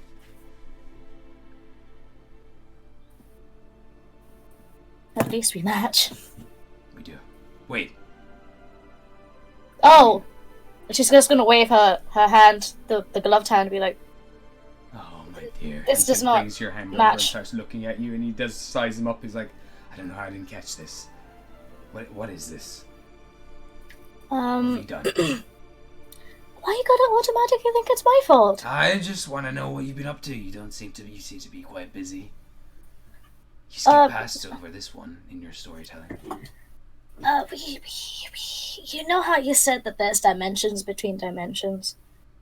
You see his eyes kind of raise up, like his eyebrows like rise way higher than you've ever kind of seen them go. As he's kind of quite surprised that you're actually bringing this up. Yeah. I've been to one of them. Just for a little fun. It's this. He calls it the Space Wizard tournaments. Oh no. He also said that anything that happens wouldn't happen to our bodies, so we would be fine. So say, like, someone gets turned into a giant pillow sludge monster, they'll be perfectly fine after. You see him now, kind of, he just tugs your hand towards himself, so to pull you forwards, and he kind of pokes you right in the chest, just like below your neck. He's like, right, listen here, Missy. You're gonna stay away from any wild space wizards or circus men. But Dad, Nope. fun. No circus men for you. No space wizards. No, Dad, no, Dad. No. Sorry. What if you come along? There's a person I wanted you to meet, and he wanted to know that I'm alive because after he gave me this thing, he's upset. Understandably. I can't. You see as well, like as he's been saying this, he was kind of starting to look a little playful again in his face, his expression, but now it's just dropped as soon as you mentioned going with him going with you. You don't have to if you don't want to. I would. No, don't get me the wrong way. I'd love to.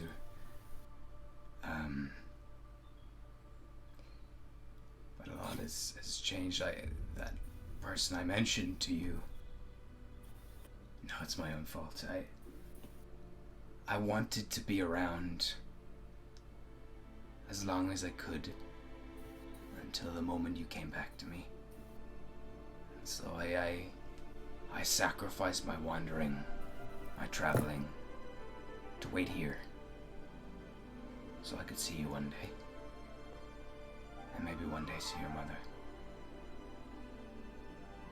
Does that mean that you've seen me now that you're gonna disappear? No.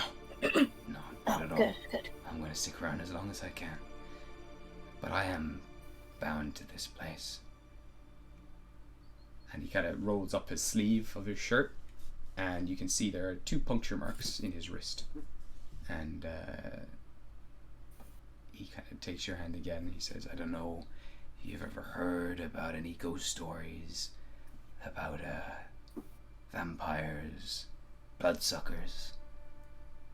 I don't know how much you know, but your dad is one now, and that comes with a lot of consequences. That's why your eyes are red. That's why my eyes are red. Red as button. Well, they're pretty, so it's fine. And thank you. But it does mean a lot of things. I had to die to become one. And now I'm stuck where I was buried. And I can't go out in the sun. I avoid garlic like the plague. I can wander, you know, to so far from my house, or kill. I come out and walk around for a bit, but it hurts to move far from this place. If I move too far, I start crumbling away. And so I would love to go with you. I really, truly would. I'd love to see you on your adventures and see where you go and protect you and keep you away from these clowns and wizards. And it hurts to see that you go away and I can't follow you, but at the same time I am so grateful to be able to hear your stories, to see you grow up now, and I hope you come back to visit me as often as you can. Oh, Dad. You've grown into a very beautiful woman, Quill. I've never been prouder. She's going to tear up a bit. Mm-hmm. And she's going to hug her dad. Bring you right into a hug and cuddle. You're just gonna stroke your hair for a while. I'll visit as much as I can, and if the space wizard comes, I'll stab him again for you. He kind of brings you away from him again, like looking at you, holding you by the shoulders. You've stabbed the space wizard. Yeah, it wasn't hard. He just has this big ass grin on his face now, and you can see now his very pointy canines, very obvious. And he just brings you again into like a big hug, and then just ruffles your hair and pulls you away from him. He's like, "That's my girl. That's my girl. You give him another stab for me if you see him." Will do. I'm proud of you. But when you say that you can't move out of Orc Hill, like the whole town, you're stuck in just this town? I'm stuck to a small part of it, yes. I can't even wander much further from this district. It's a few hundred feet or meters or so. Is there a way to No. To get rid of... Oh. Don't you worry about me. I'll be just fine. I've had my life. Very long one. And I felt like it ended a very long time ago, so I've accepted that. But seeing you now has filled my world with life again, and I am so grateful, and I've never been happier. Just knowing that you are okay is enough for me. It's made it all worthwhile. He gives you a kiss on the forehead. I'm happy to have you back, Dad. I've never gone anywhere. I'm happy to have you back. 2 dead family members, yeah. No. She's gonna do like Oscar's like finger guns. Oh, thank you. You know, finish your rice bowl. You may be dead, but you're still growing. Sure. She's gonna eat. Alright, cool. My next tattoo. He adds some more kind of steak to the top of the bowl and kind of puts a few more onions on top and things like that. Looks like I'm eating. Alright. Perfect. So we'll hop back over to Wisteria in the tower. This is an episode of Dads. This is just about dads! Yeah. Oh no! Dads How's and it feel? daughters. Save this for Happy Father's Day. You know what? Should be for It Father's was Day. Father's Day on Yeah. Friday in Portugal, so Perfect. We're on time, technically, kinda. Excellent. yeah. So it goes over. Hold on, let me just take a drink first, because this is gonna be hectic. Okay. Oh no. Xavion as well, at this stage, kind of straightens you up. I got He's it. got his arms folded. He's like, you think you're a big brave girl there, drinking pints of port? Okay, listen. No, listen I- here. There's Oh. there's a lot being thrust upon your shoulders these days, young lady. All right. Now you can't be wasting away drinking alcohol the whole time. You need to be sharp. You need to be aware of what's coming your way. You can't show any signs of weakness. There's a lot of nasty things coming for you, and you need to be strong, and I can't be there to protect you. Listen, focus on me. And he kind of sees you, you kind of stumble a little bit, like kind of hold yourself up. Talk as well. Jesus. Actually, don't call me. I'm kind of okay. He kind of straightens your chin up, like by holding your chin with his finger. He's like, look at me, right? I can't have you. Can't have you getting hurt. You need to look after yourself now. It's okay having a bit of fun and relaxing, but there's a lot of dangers ahead. Whether you choose to find them or not, they will find you.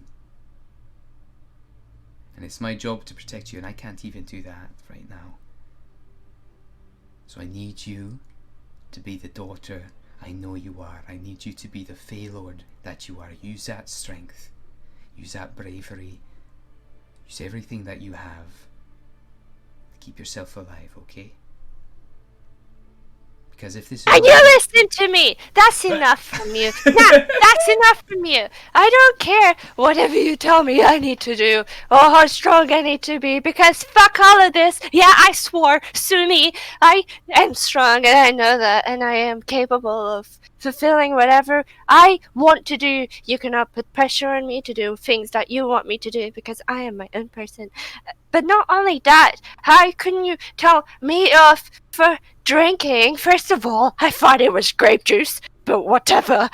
But how dare you tell me all these things when you're the one hiding stuff from me? How dumb do you think I am? Do you think those words that were said, those questions, do you not think that I knew these were part of something bigger? Do you not think that? I fucking met Lilith on the top of the stairs. I know what's going on here. Inigo was probably testing us because there was this big task that he wants us to do. I'm not dumb. But you tell me to be a Feylord and to be a strong Feylord that you know I am. Yeah, I don't even know what a Feylord is. Heck, I didn't even know what a changeling or what a goblin was until I met Quill and Rael. You're telling me all these things, but you don't actually tell me anything. You tell me everything in between the lines. Nothing on the line that I want. And then what? I have to figure stuff out for myself? I know there's things that I need to figure out by myself, but you're being highly unfair here. Lilith told me that I cannot, Fays can only die by Fays. Does that mean I can only die by a Fey? Then she tells me that the reason that she's been trying to kill me is because I can bring upon Ragnarok. There's a lot of pressure on me. I'm 18. I've just found out that I have a lot more family than I expected. Shahil has my grandfather in him. Do you know how big of a family reunion this has been to me?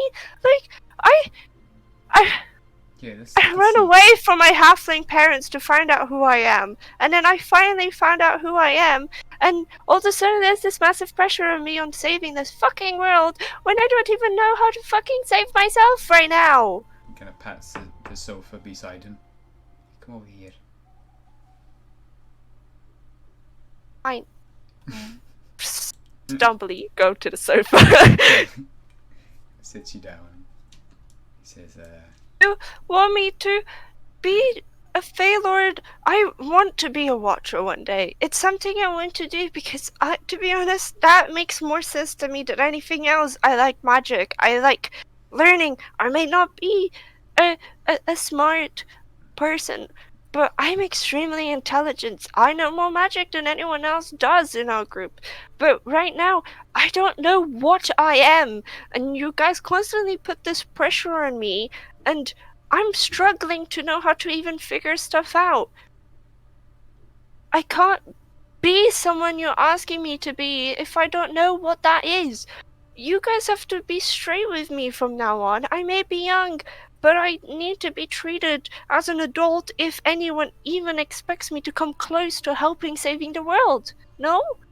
I know we need to go fight the Winter King, and I don't even know who he is. He just brings upon cold. Can you give me an insight check, please? Yeah. Thank you. Turns out Lilith's in the house. Wait, am I gonna have... Oh man, I'm gonna have... disadvantage. Oh yeah. Oh, it did with 5. Hold on, let me Not add too my... bad. It's a 14? When you're looking at him as well, he is kind of taking everything in, and you can see that there's this understanding in his eyes. There's almost like he's almost relating to everything that you're saying. Like he really genuinely understands. And he kind of sits back on the sofa, kind of arms up against it, like braced on the back of it, and looks up. It's like, I was going through the exact same thing. The only thing I can not relate to you on is the fact that you want to be a Watcher. I didn't even want to be a Watcher. It's absolute shite. I'm so sorry. I just haven't. I haven't been straight with you. I'm sorry. I've been an absolute mess, and I promise I'm going to try to make this right. Right. Okay. First of all, your granddaddy Tyr. He's lovely. Few people know him as Ghost. He's still alive. He's not dead. He's still a little bit alive. His name is Ghost? That's his nickname. Aye. Oh, I think my theory's correct then. Oh, look, I have. Oh God, Theory? you took my. Wait, I have. Are my belongings with me? Are my belongings with me? Tell me my belongings are with me. No. Fuck. Okay. Sorry. It's fine. I've been. My Right, half-twin parents gave me this book. Oh God, I feel like Wisteria sobering up now. My halfling parents gave me this book when I was very young, and I've been trying to decipher it for years. And for the most part, I've deciphered most of it. There's a little bit more to go, but it's hard. But all the stories there to be relatable to all the Feylords. And I think there's a story about Ghostly there, and a story about me there. There's one about Lucy Gold, Lily Green Door, Blue-Dyed Beauty. Wait. And there's one about Ghost. Oh. I didn't think that book. So they all refer to the Feylords. So now you can decipher what they mean. I guess so. I guess that's a nice little, maybe what you've learned there is helped you figure out a bit more. That there is a very powerful relic. Oh, nice. That relic. Anyway, besides the point, that is brilliant to hear. You're on this Ages Discovery. I'm sure there's plenty of answers there, but what you need to, I can try to fill in the blanks of what you don't know. Right, where do I start? Here we go. And he then begins to unfold a bunch. He goes on, like, Wisteria talks fast. He starts talking like 3 or 4 times faster as he starts going over a lot of the history of the Feylords and how they came to be, what he knows anyway. At least he tries to share as much of it as possible. I'm not going to recite the entire lore of the world, but I'm going to say whenever you take a history check in the future, when it's regarding to any of the lore around the Feylords, you have advantage on it. Okay. I was just writing that down. Sure. As he does just burns through all of this, just trying to get all this information out as he can. But it is a lot to take in, so a lot of it's just kind of sinking into different parts of your memory. And eventually, after you kind of like cools down a little bit, like he's sweating slightly, kind of wipes his brow, and he's like, right, so Tears, he lost his arm to his daughter or wife or someone a long time ago.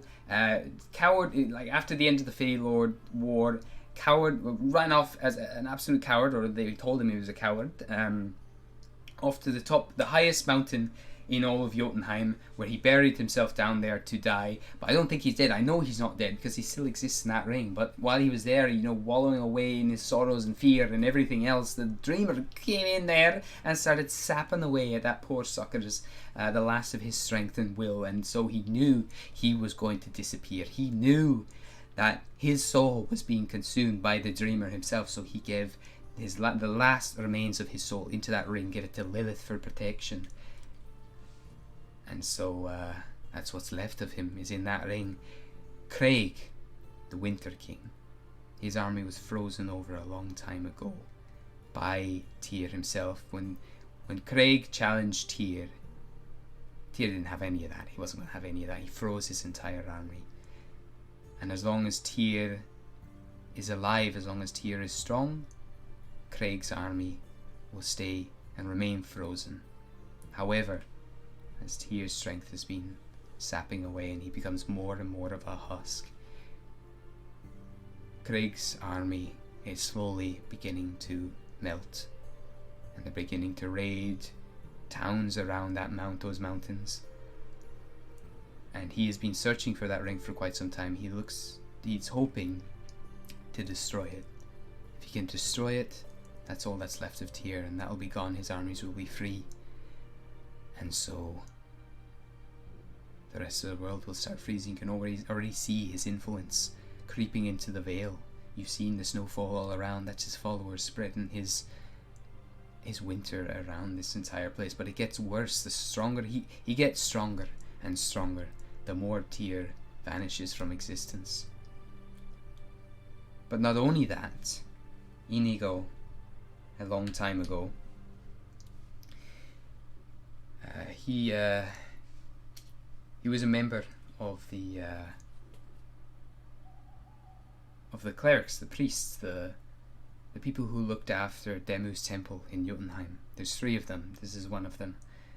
And he looked after it a long time ago, but then sought out greater things and decided to pursue being a watcher, left his life of an acolyte to pursue being a watcher, and he was good. He's very good. He's a very talented individual. He wanted that position.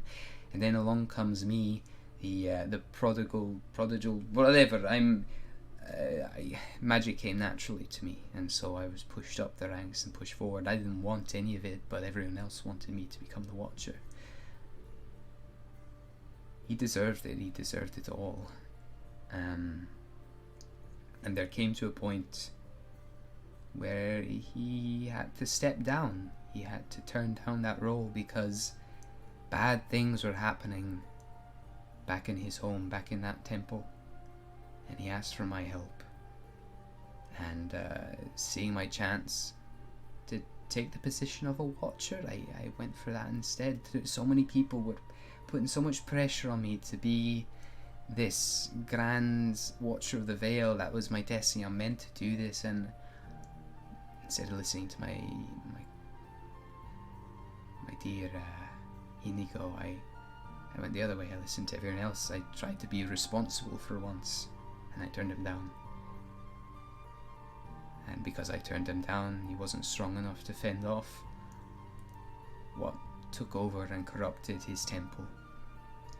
And now it's lost forever, along with his position of being the Watcher, as I became the next Watcher. And all that he has left is that sword that he's given to Rael. Now,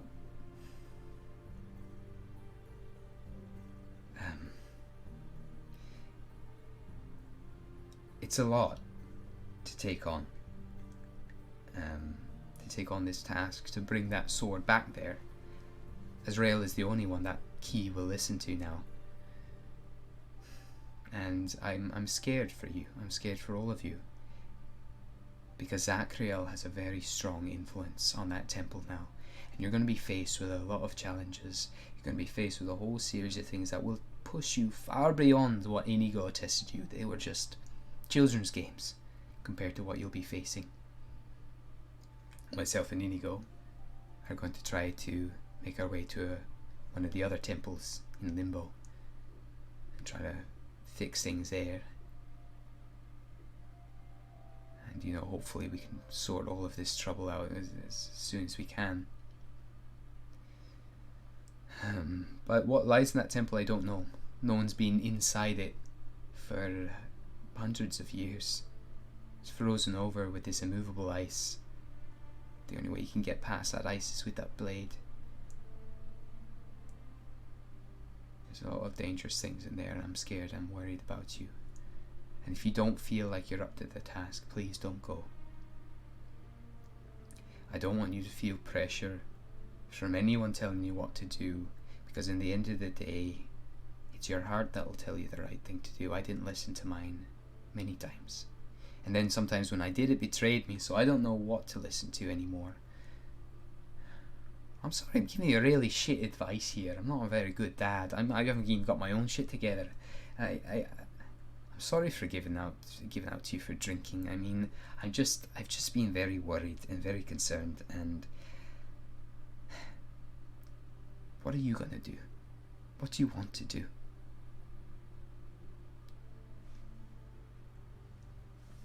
Telling me all of this. This is everything I wanted to know since the beginning.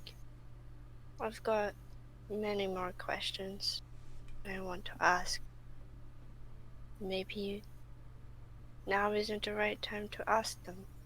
I still don't know who I am, or whether or not I can die. But no, you can die, Wisteria. That's why I'm concerned. Yeah, but the hands of can I die the hands of the Feylord? That's absolute bullshit. It's something that the Feylords invented themselves because they're. And then how the hell did Lilith live? She's a crafty bitch. That's why. A crafty bitch. Aye, she is. It's something she's been developing a long time. But the Feylord thing is just not true. The only reason they came up with that is because no one else could kill them.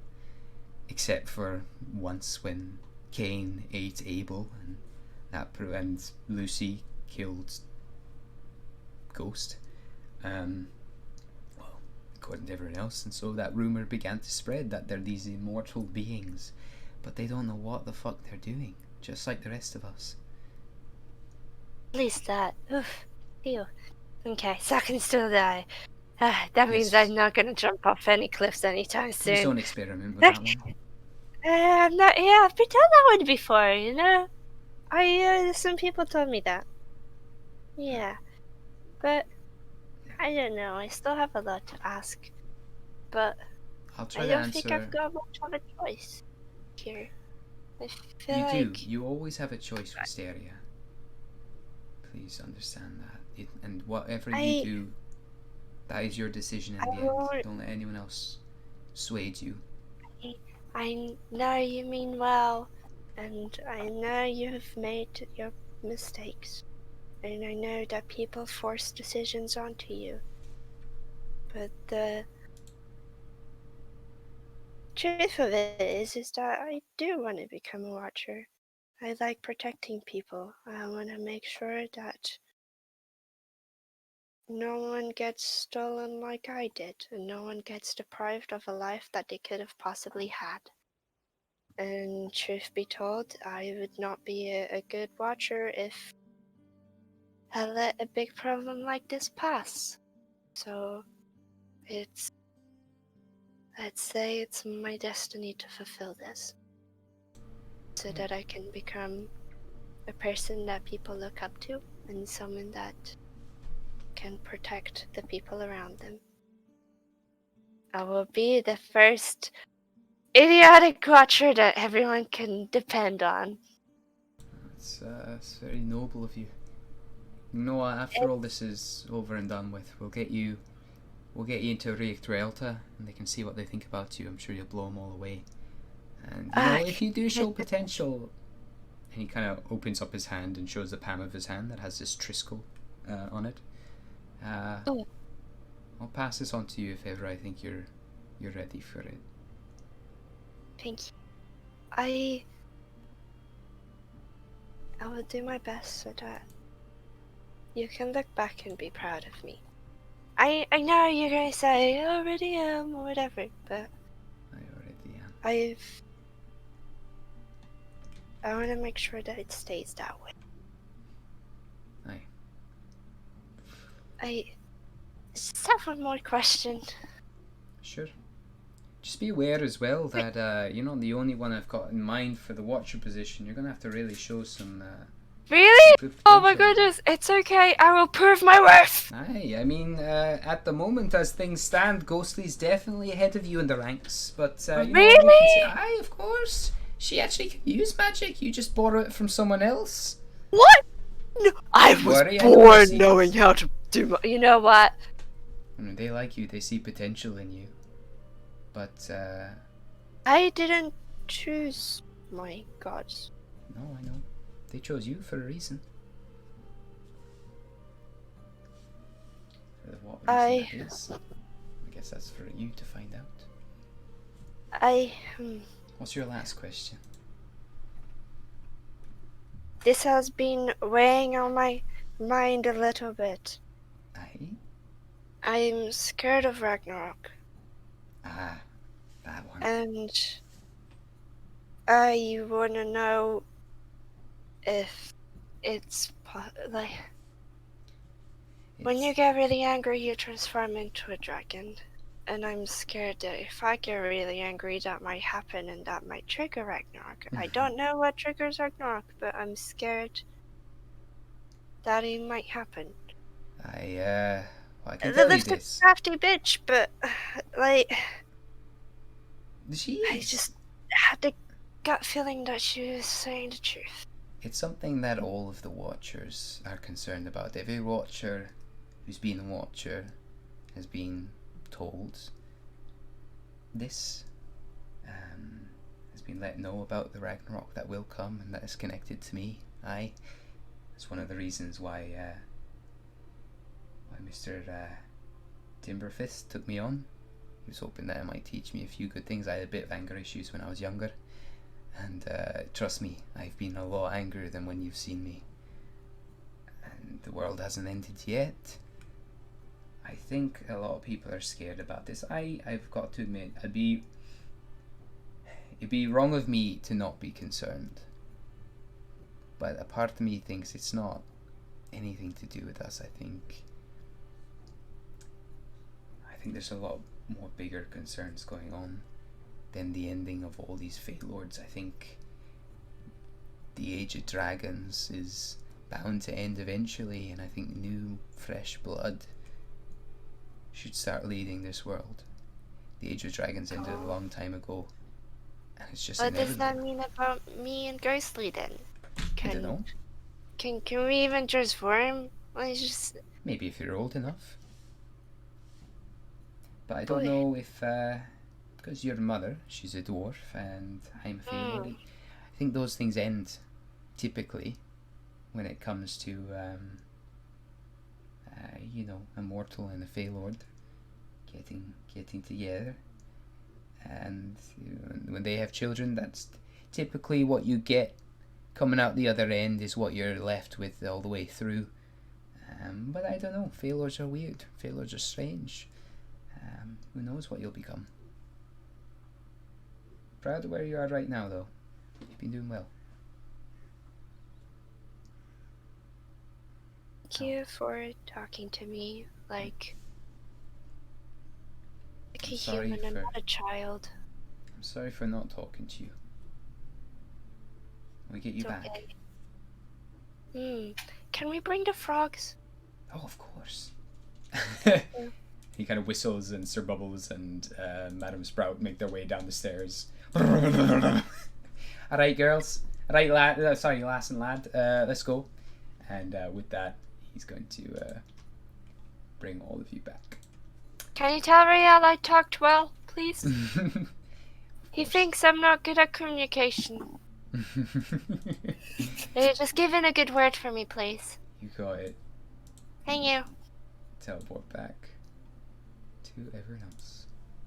So, let's have everyone teleports in a burst of flames. He's back again. What's that? Oh, I just said, oh, hey guys, I brought a couple of them. It's like, it's lovely talking to you, dear. She's absolutely probably the most charismatic woman I've ever met. Listen, Oscar, we've brought back Madam Sprout for you. You're gonna, excuse me, need her to on the journeys ahead, I'm sure. I'm sorry for keeping her locked away in the tower for so long.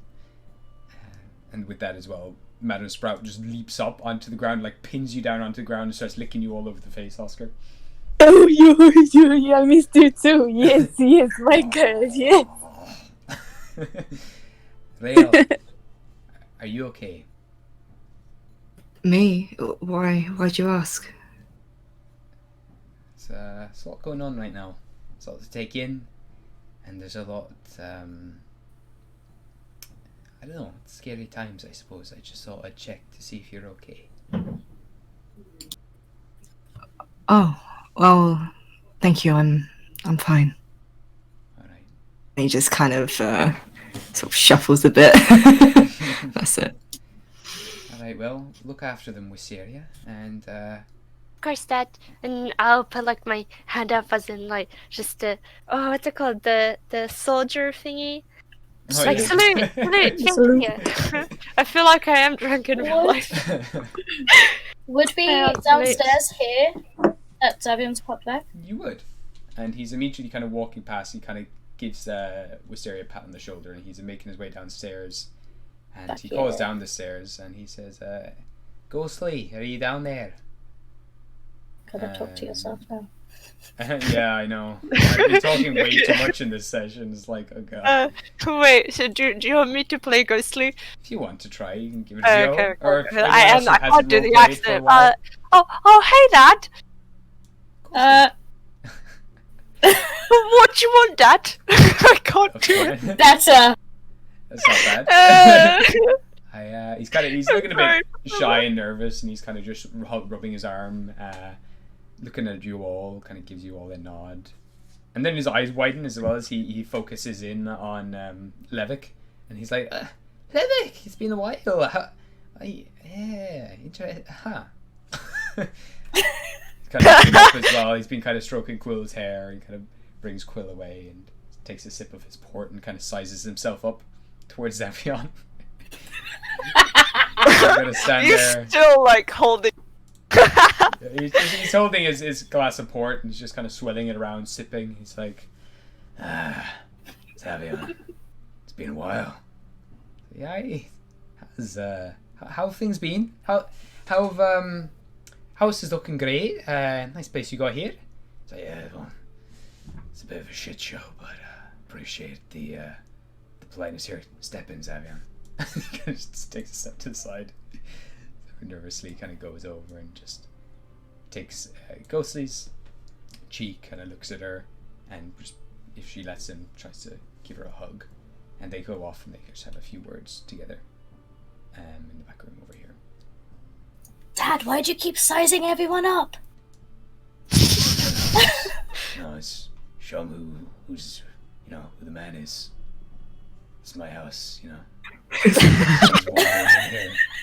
I don't want like, there's a lot of people coming into this house at the moment. I don't want everyone to feel like they can just wander in. You're fine. Your friends are fine, obviously coming in, but like, that guy, he just shows up anywhere he wants. Sure, he's the Watcher of the Veil, but what am I to do? Like, bow on my hands and knees? Come on. I don't. That's kind of weird. Don't do that. No. He wouldn't like that either. No. No. Yeah, this is your house, but you don't need to look like you want to fist fight everyone. No, I'm just fucking with him, really. You're doing a good job.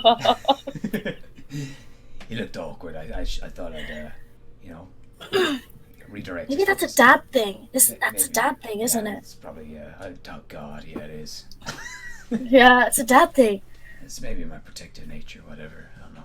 You two would get along great. You should have, like, drinks together on He's Fridays. a bit of a weak sap, to be honest. Weak sap. When I met him last, it was just a very mushy mess. gross. He's totally the sub. I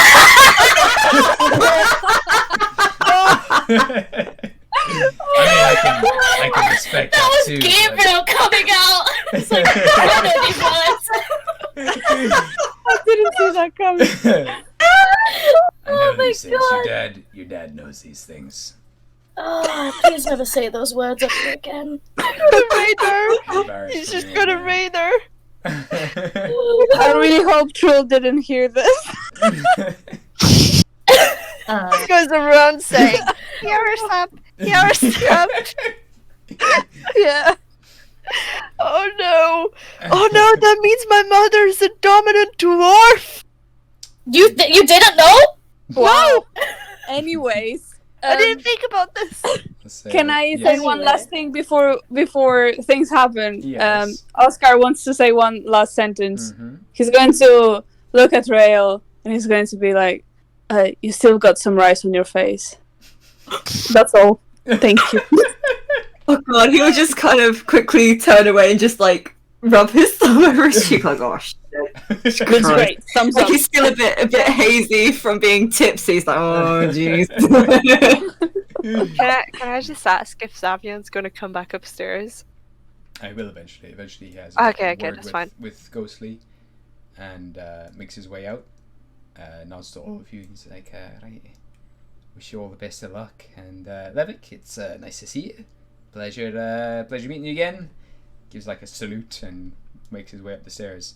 Be careful all, and watch out for the were rats and all that. Alright. It's a pleasure. See you. Bye, Savion. Come visit again. Absolutely. As soon as I'm finished sorting out this fucking hullabaloo over in Limbo, I'll be right back to you. You better not fucking die. I'll bring you back. Alright, good to know. Thank you. That sounds like a threat. I was kind of such a confused, threat. but sure, okay. It's nice to see you all again. And Bye. I'll be seeing you all soon.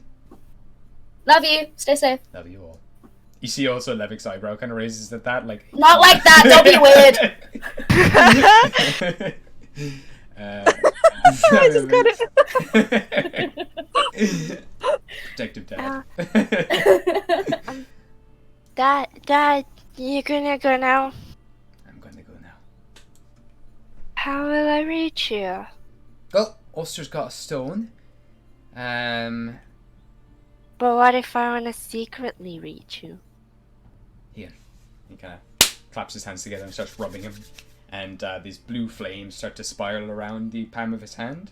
And he creates a single blue pearl that he lifts up and then starts to pull out threads of this blue chain from the pearl. Kind of puts it over your neck. Ruffles your hair and kind of looks at it, kind of straightens it up. Here you go. We can talk to each other once a day, hopefully, with this. I've got one myself, and he kind of flicks one of his earrings, the triangle, on his ear, and you can see now as soon as he flicks it, the space between the triangle kind of lights up blue. It kind of works the same as a sending stone, but we can see each other. Not to, I'm not disregarding you at all, Oscar. I didn't give you the short stick or anything. I just had one of those lying around. Whatever, he's not paying attention. He's with his toad.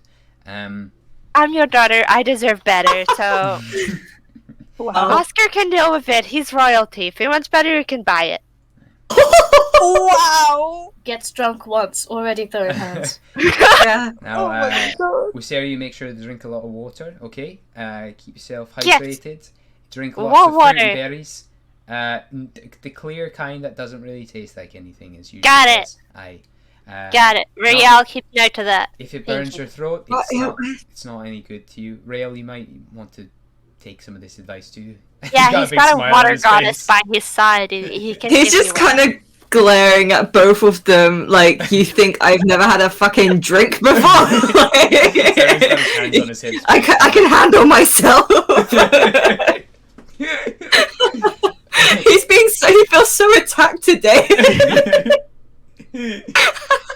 He may be dad, but he's only dad in certain situations. Well, Sarah's gonna kind of like put her hands on his shoulders and just go, stay safe. Aye. You too. Call me at least once per day. You got it. If I don't answer in like 48 hours, maybe come see me. Like, just in case. Aye. Keep But an eye on things.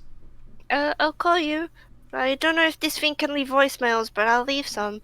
I'd like that. Just, I know I have a lot of family, but you seem to be my real connection to who I am. So I know how that feels. stay alive, please. I will. Okay. Now you go. You go. I'm gonna go drink water. No more of that weird grape juice. Okay. Alright, my dear. And he gives you a kiss on the You forehead. got this. And you know what, Dad? Don't let Indigo boss you around. You are so much better than he is. Don't worry. I mean, he's well, yeah. I'll take that advice on. I'll do my best. I've got a bit of a guilty conscience, though, obviously, that I'm trying to work on. But definitely, we'll try to straighten up to him a little bit, like that little goblin down there. Strong man, that. It's always intimidated me. Kind of give me the heebie-jeebies, as if he's watching me the whole time, judging me. I don't know how to act around him. Don't like me very much either. Oh, really? Runs in a family. I guess so. Maybe it's something about us. We smell funny or something. Rail! I don't know, honestly. You would think. You're heading to Jotunheim, are you? Yeah. Well, I think so, yes. Right, well, if you're heading that way, you want to head to Mimmerswell. A lot of people around that area know where to head. Just follow any river, it'll lead you right there. And eventually you'll start seeing the rivers freezing up, and that's when you know you're close. There's a large, there was a moat of rivers around the temple, which is also frozen over. But be careful. There's ice nymphs inside that water that will try to drag you down below the surface and freeze you there permanently. That's one thing to be careful of. I've learnt my lesson from the first time. Thank you. Aye. It's been a while since then. Eh? Yeah. You're not the same person you were then. You are now. I'm sure you'll be a different person when I see you next. Seems so. It's quite inspiring, to be honest. I've never seen the changeling change so much without changing. You're the first to say that to me. Usually people just give a look and walk on. Guess people aren't really used to seeing changeling in their true blood. Aye. Let's put it that way. It's a refreshing sight. Thank you. I appreciate it. I can see why Demut chose you. You're this party's grounding weight. You're a good kid. You're gonna do well. Alright. And Oscar, in terms of your mom, Yes. Which one? Your mom's. Sorry. I know they're heading my way to the tower at the moment, but that's amazing. no problem. But they're about halfway. You know what? I've been in contact with them recently, as I know they're not too far away. They're maybe a week or so away from the temple, but I'm not going to be there, and I know you might not be there. Is there something in particular you want me to tell them, or any direction or any place you want to meet them at? I just very busy for in the moment. So I'm just happy to be helping the kingdom with finding the tree and just safe travels, and they don't have to worry, and that I love them so much, and that's all. Thank you. And so they've been traveling. They're up around Raelta at this stage. They're up around Star Platinum. They're another week or so travel from my tower. Will I tell them to head back? will I tell them to head to Lilith's tower? Is there anything there that they need to know? You wanted to meet them, correct? Was obviously there's something important. I think our mission is a priority right now, so just the well-being of everybody is more important than me talking to my family at this moment. So it's fine. Don't worry about it. Thank you for asking me, though. That's fine. Thank you. If you see them, say hi. I will, of course. All right. And tell them that I made a lot of friends. Absolutely.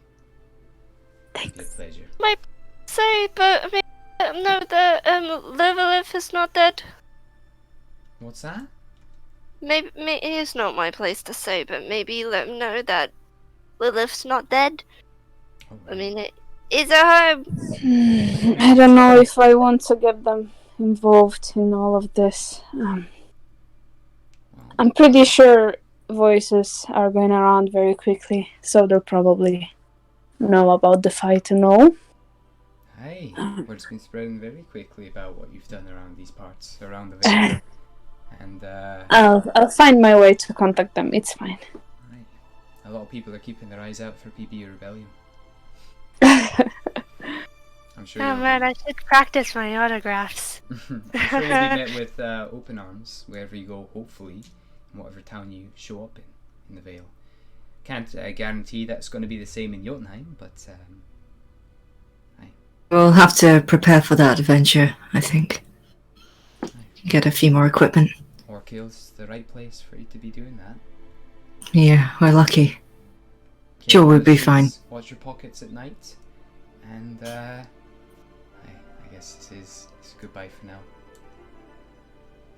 Or see you soon, Yeah. I should say. I think we like see you soon better. You got it. Hmm. See you soon, everyone. See you soon. Bye. Stay safe. Burst into blue flames.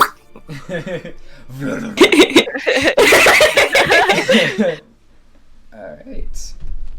And so, he's gone. He disappears. Left to the silence of this place again. And I guess we'll leave it there for this week. Yeah. Are we going to get sleep after this? Yeah, you can say you can all rest up at Levic's place, or you can even get an inn. He's got a few kind of sheets. May I ask if I'm staying with my dad? Yeah. But before she sleeps, can she do a ritual to get a ghost friend? You know what? We can do that 100% while you're doing this. Do you want to do it with your friends? Are you doing anything with them? Let me see. How many people do I need for this So spell? you can do a level 1 spell on your own, but then for everyone extra, you can. Yeah, okay. I need 3 people. So myself and 2 other people. Who would like to join me? I'm gonna hold my own ritual, so I can't. I will help you. Oh my god! Jesus Christ! Trill, would you like to join Yes. us? Oh, that was so cute. I'm sorry, I still can't. And I would like to call upon. Who is it? I don't need a specific person. What kind of spell are you hoping to create? It's called Grim Scythe. Okay. It's a 3rd level spell. It's a bonus action. It's a 5th level spell. Sorry, 3rd level spell. 3rd level spell. Cool. Yeah. Right, I can't do anything higher than 3rd level. Okay. Hold up here. I can send you the link, Mm-hmm. my dude.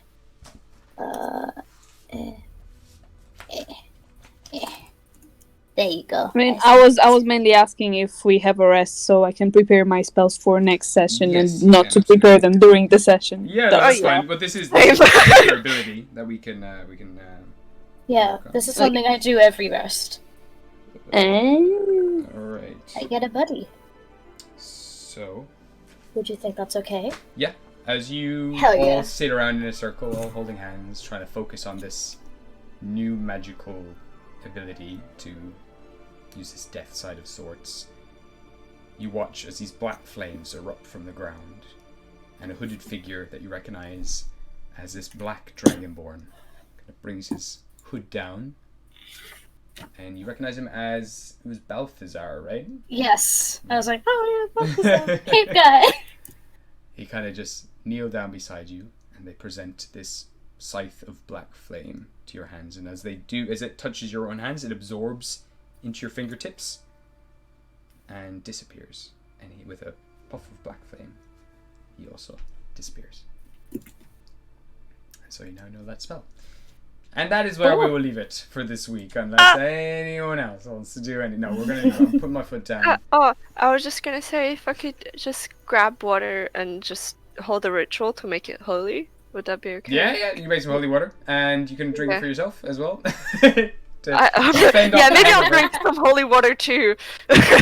For everyone as well. I mean, it's I'm just in case I forget next week. But anyone who is drunk, who is currently tipsy. I'm tipsy. You're tipsy. So tomorrow morning, for the next, what's your con modifier? 0. For the next hour, you are going to be hungover. So you're going to have the hungover condition. And who is buzzed? Me. Oh yeah, I was buzzed. Oh, you're both buzzed? Okay, beautiful. Yeah, we're hella buzzed, Dev. So what is Wisteria's con and what is Trill's constitution modifier? 2 plus 2. Okay, and what is Trill's? +1. Okay, so Trill, for the next 4 hours tomorrow morning, you're going to be hungover. And Oh, no. for the next 3 hours, Wisteria's going to be hungover. Okay. Let's go. Alright. If I drink Technically, holy you're poisoned. water, will that help? No. Will holy water help? Not at all. No. Unless there's a ghost inside Alright, of you. looking forward to some hungover PB Rebellium next week. Thank you everyone who's been watching the stream. And Thank you. Thanks for joining. Soon. See you next week, guys. Thank you. Bye-bye. Bye-bye. Bye. Bye.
Oscar will look at Ghostly and say, frog, horse, frog. Do you wanna frog, horse? Do you wanna go on top of the frog, horse? Yeah, are you all right, mate? Frog! On top, frog! Do you hit your head? Oh my god. I will go next to Madame Sprout and just put my hands on top of the frog. Safe, very safe. Eternal Oscar right now.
Notice that Bubbles does a thing where the sides of Bubbles' mouth kind of stretch to the sides and curl downwards and you can sense what Bubbles is thinking, really, you think I'm good at this kind of stuff? I was just gonna look at her. I was like, no, but I don't think I'm any better. You really want me to go up to that man and go oh, it's okay, she wasn't much of a loss. See, I can't. Bubbles kind of points inside their mouth. And just you know what Bubbles is saying the whole time, and Bubbles is just trying to communicate. I can't even talk. I think that's the benefit. Yeah, that's true. Okay. Ghostly, I think this might be for you. What's that then? Go give Brian a hug. Oh, Brian's upset because there are splinters and bits on the floor.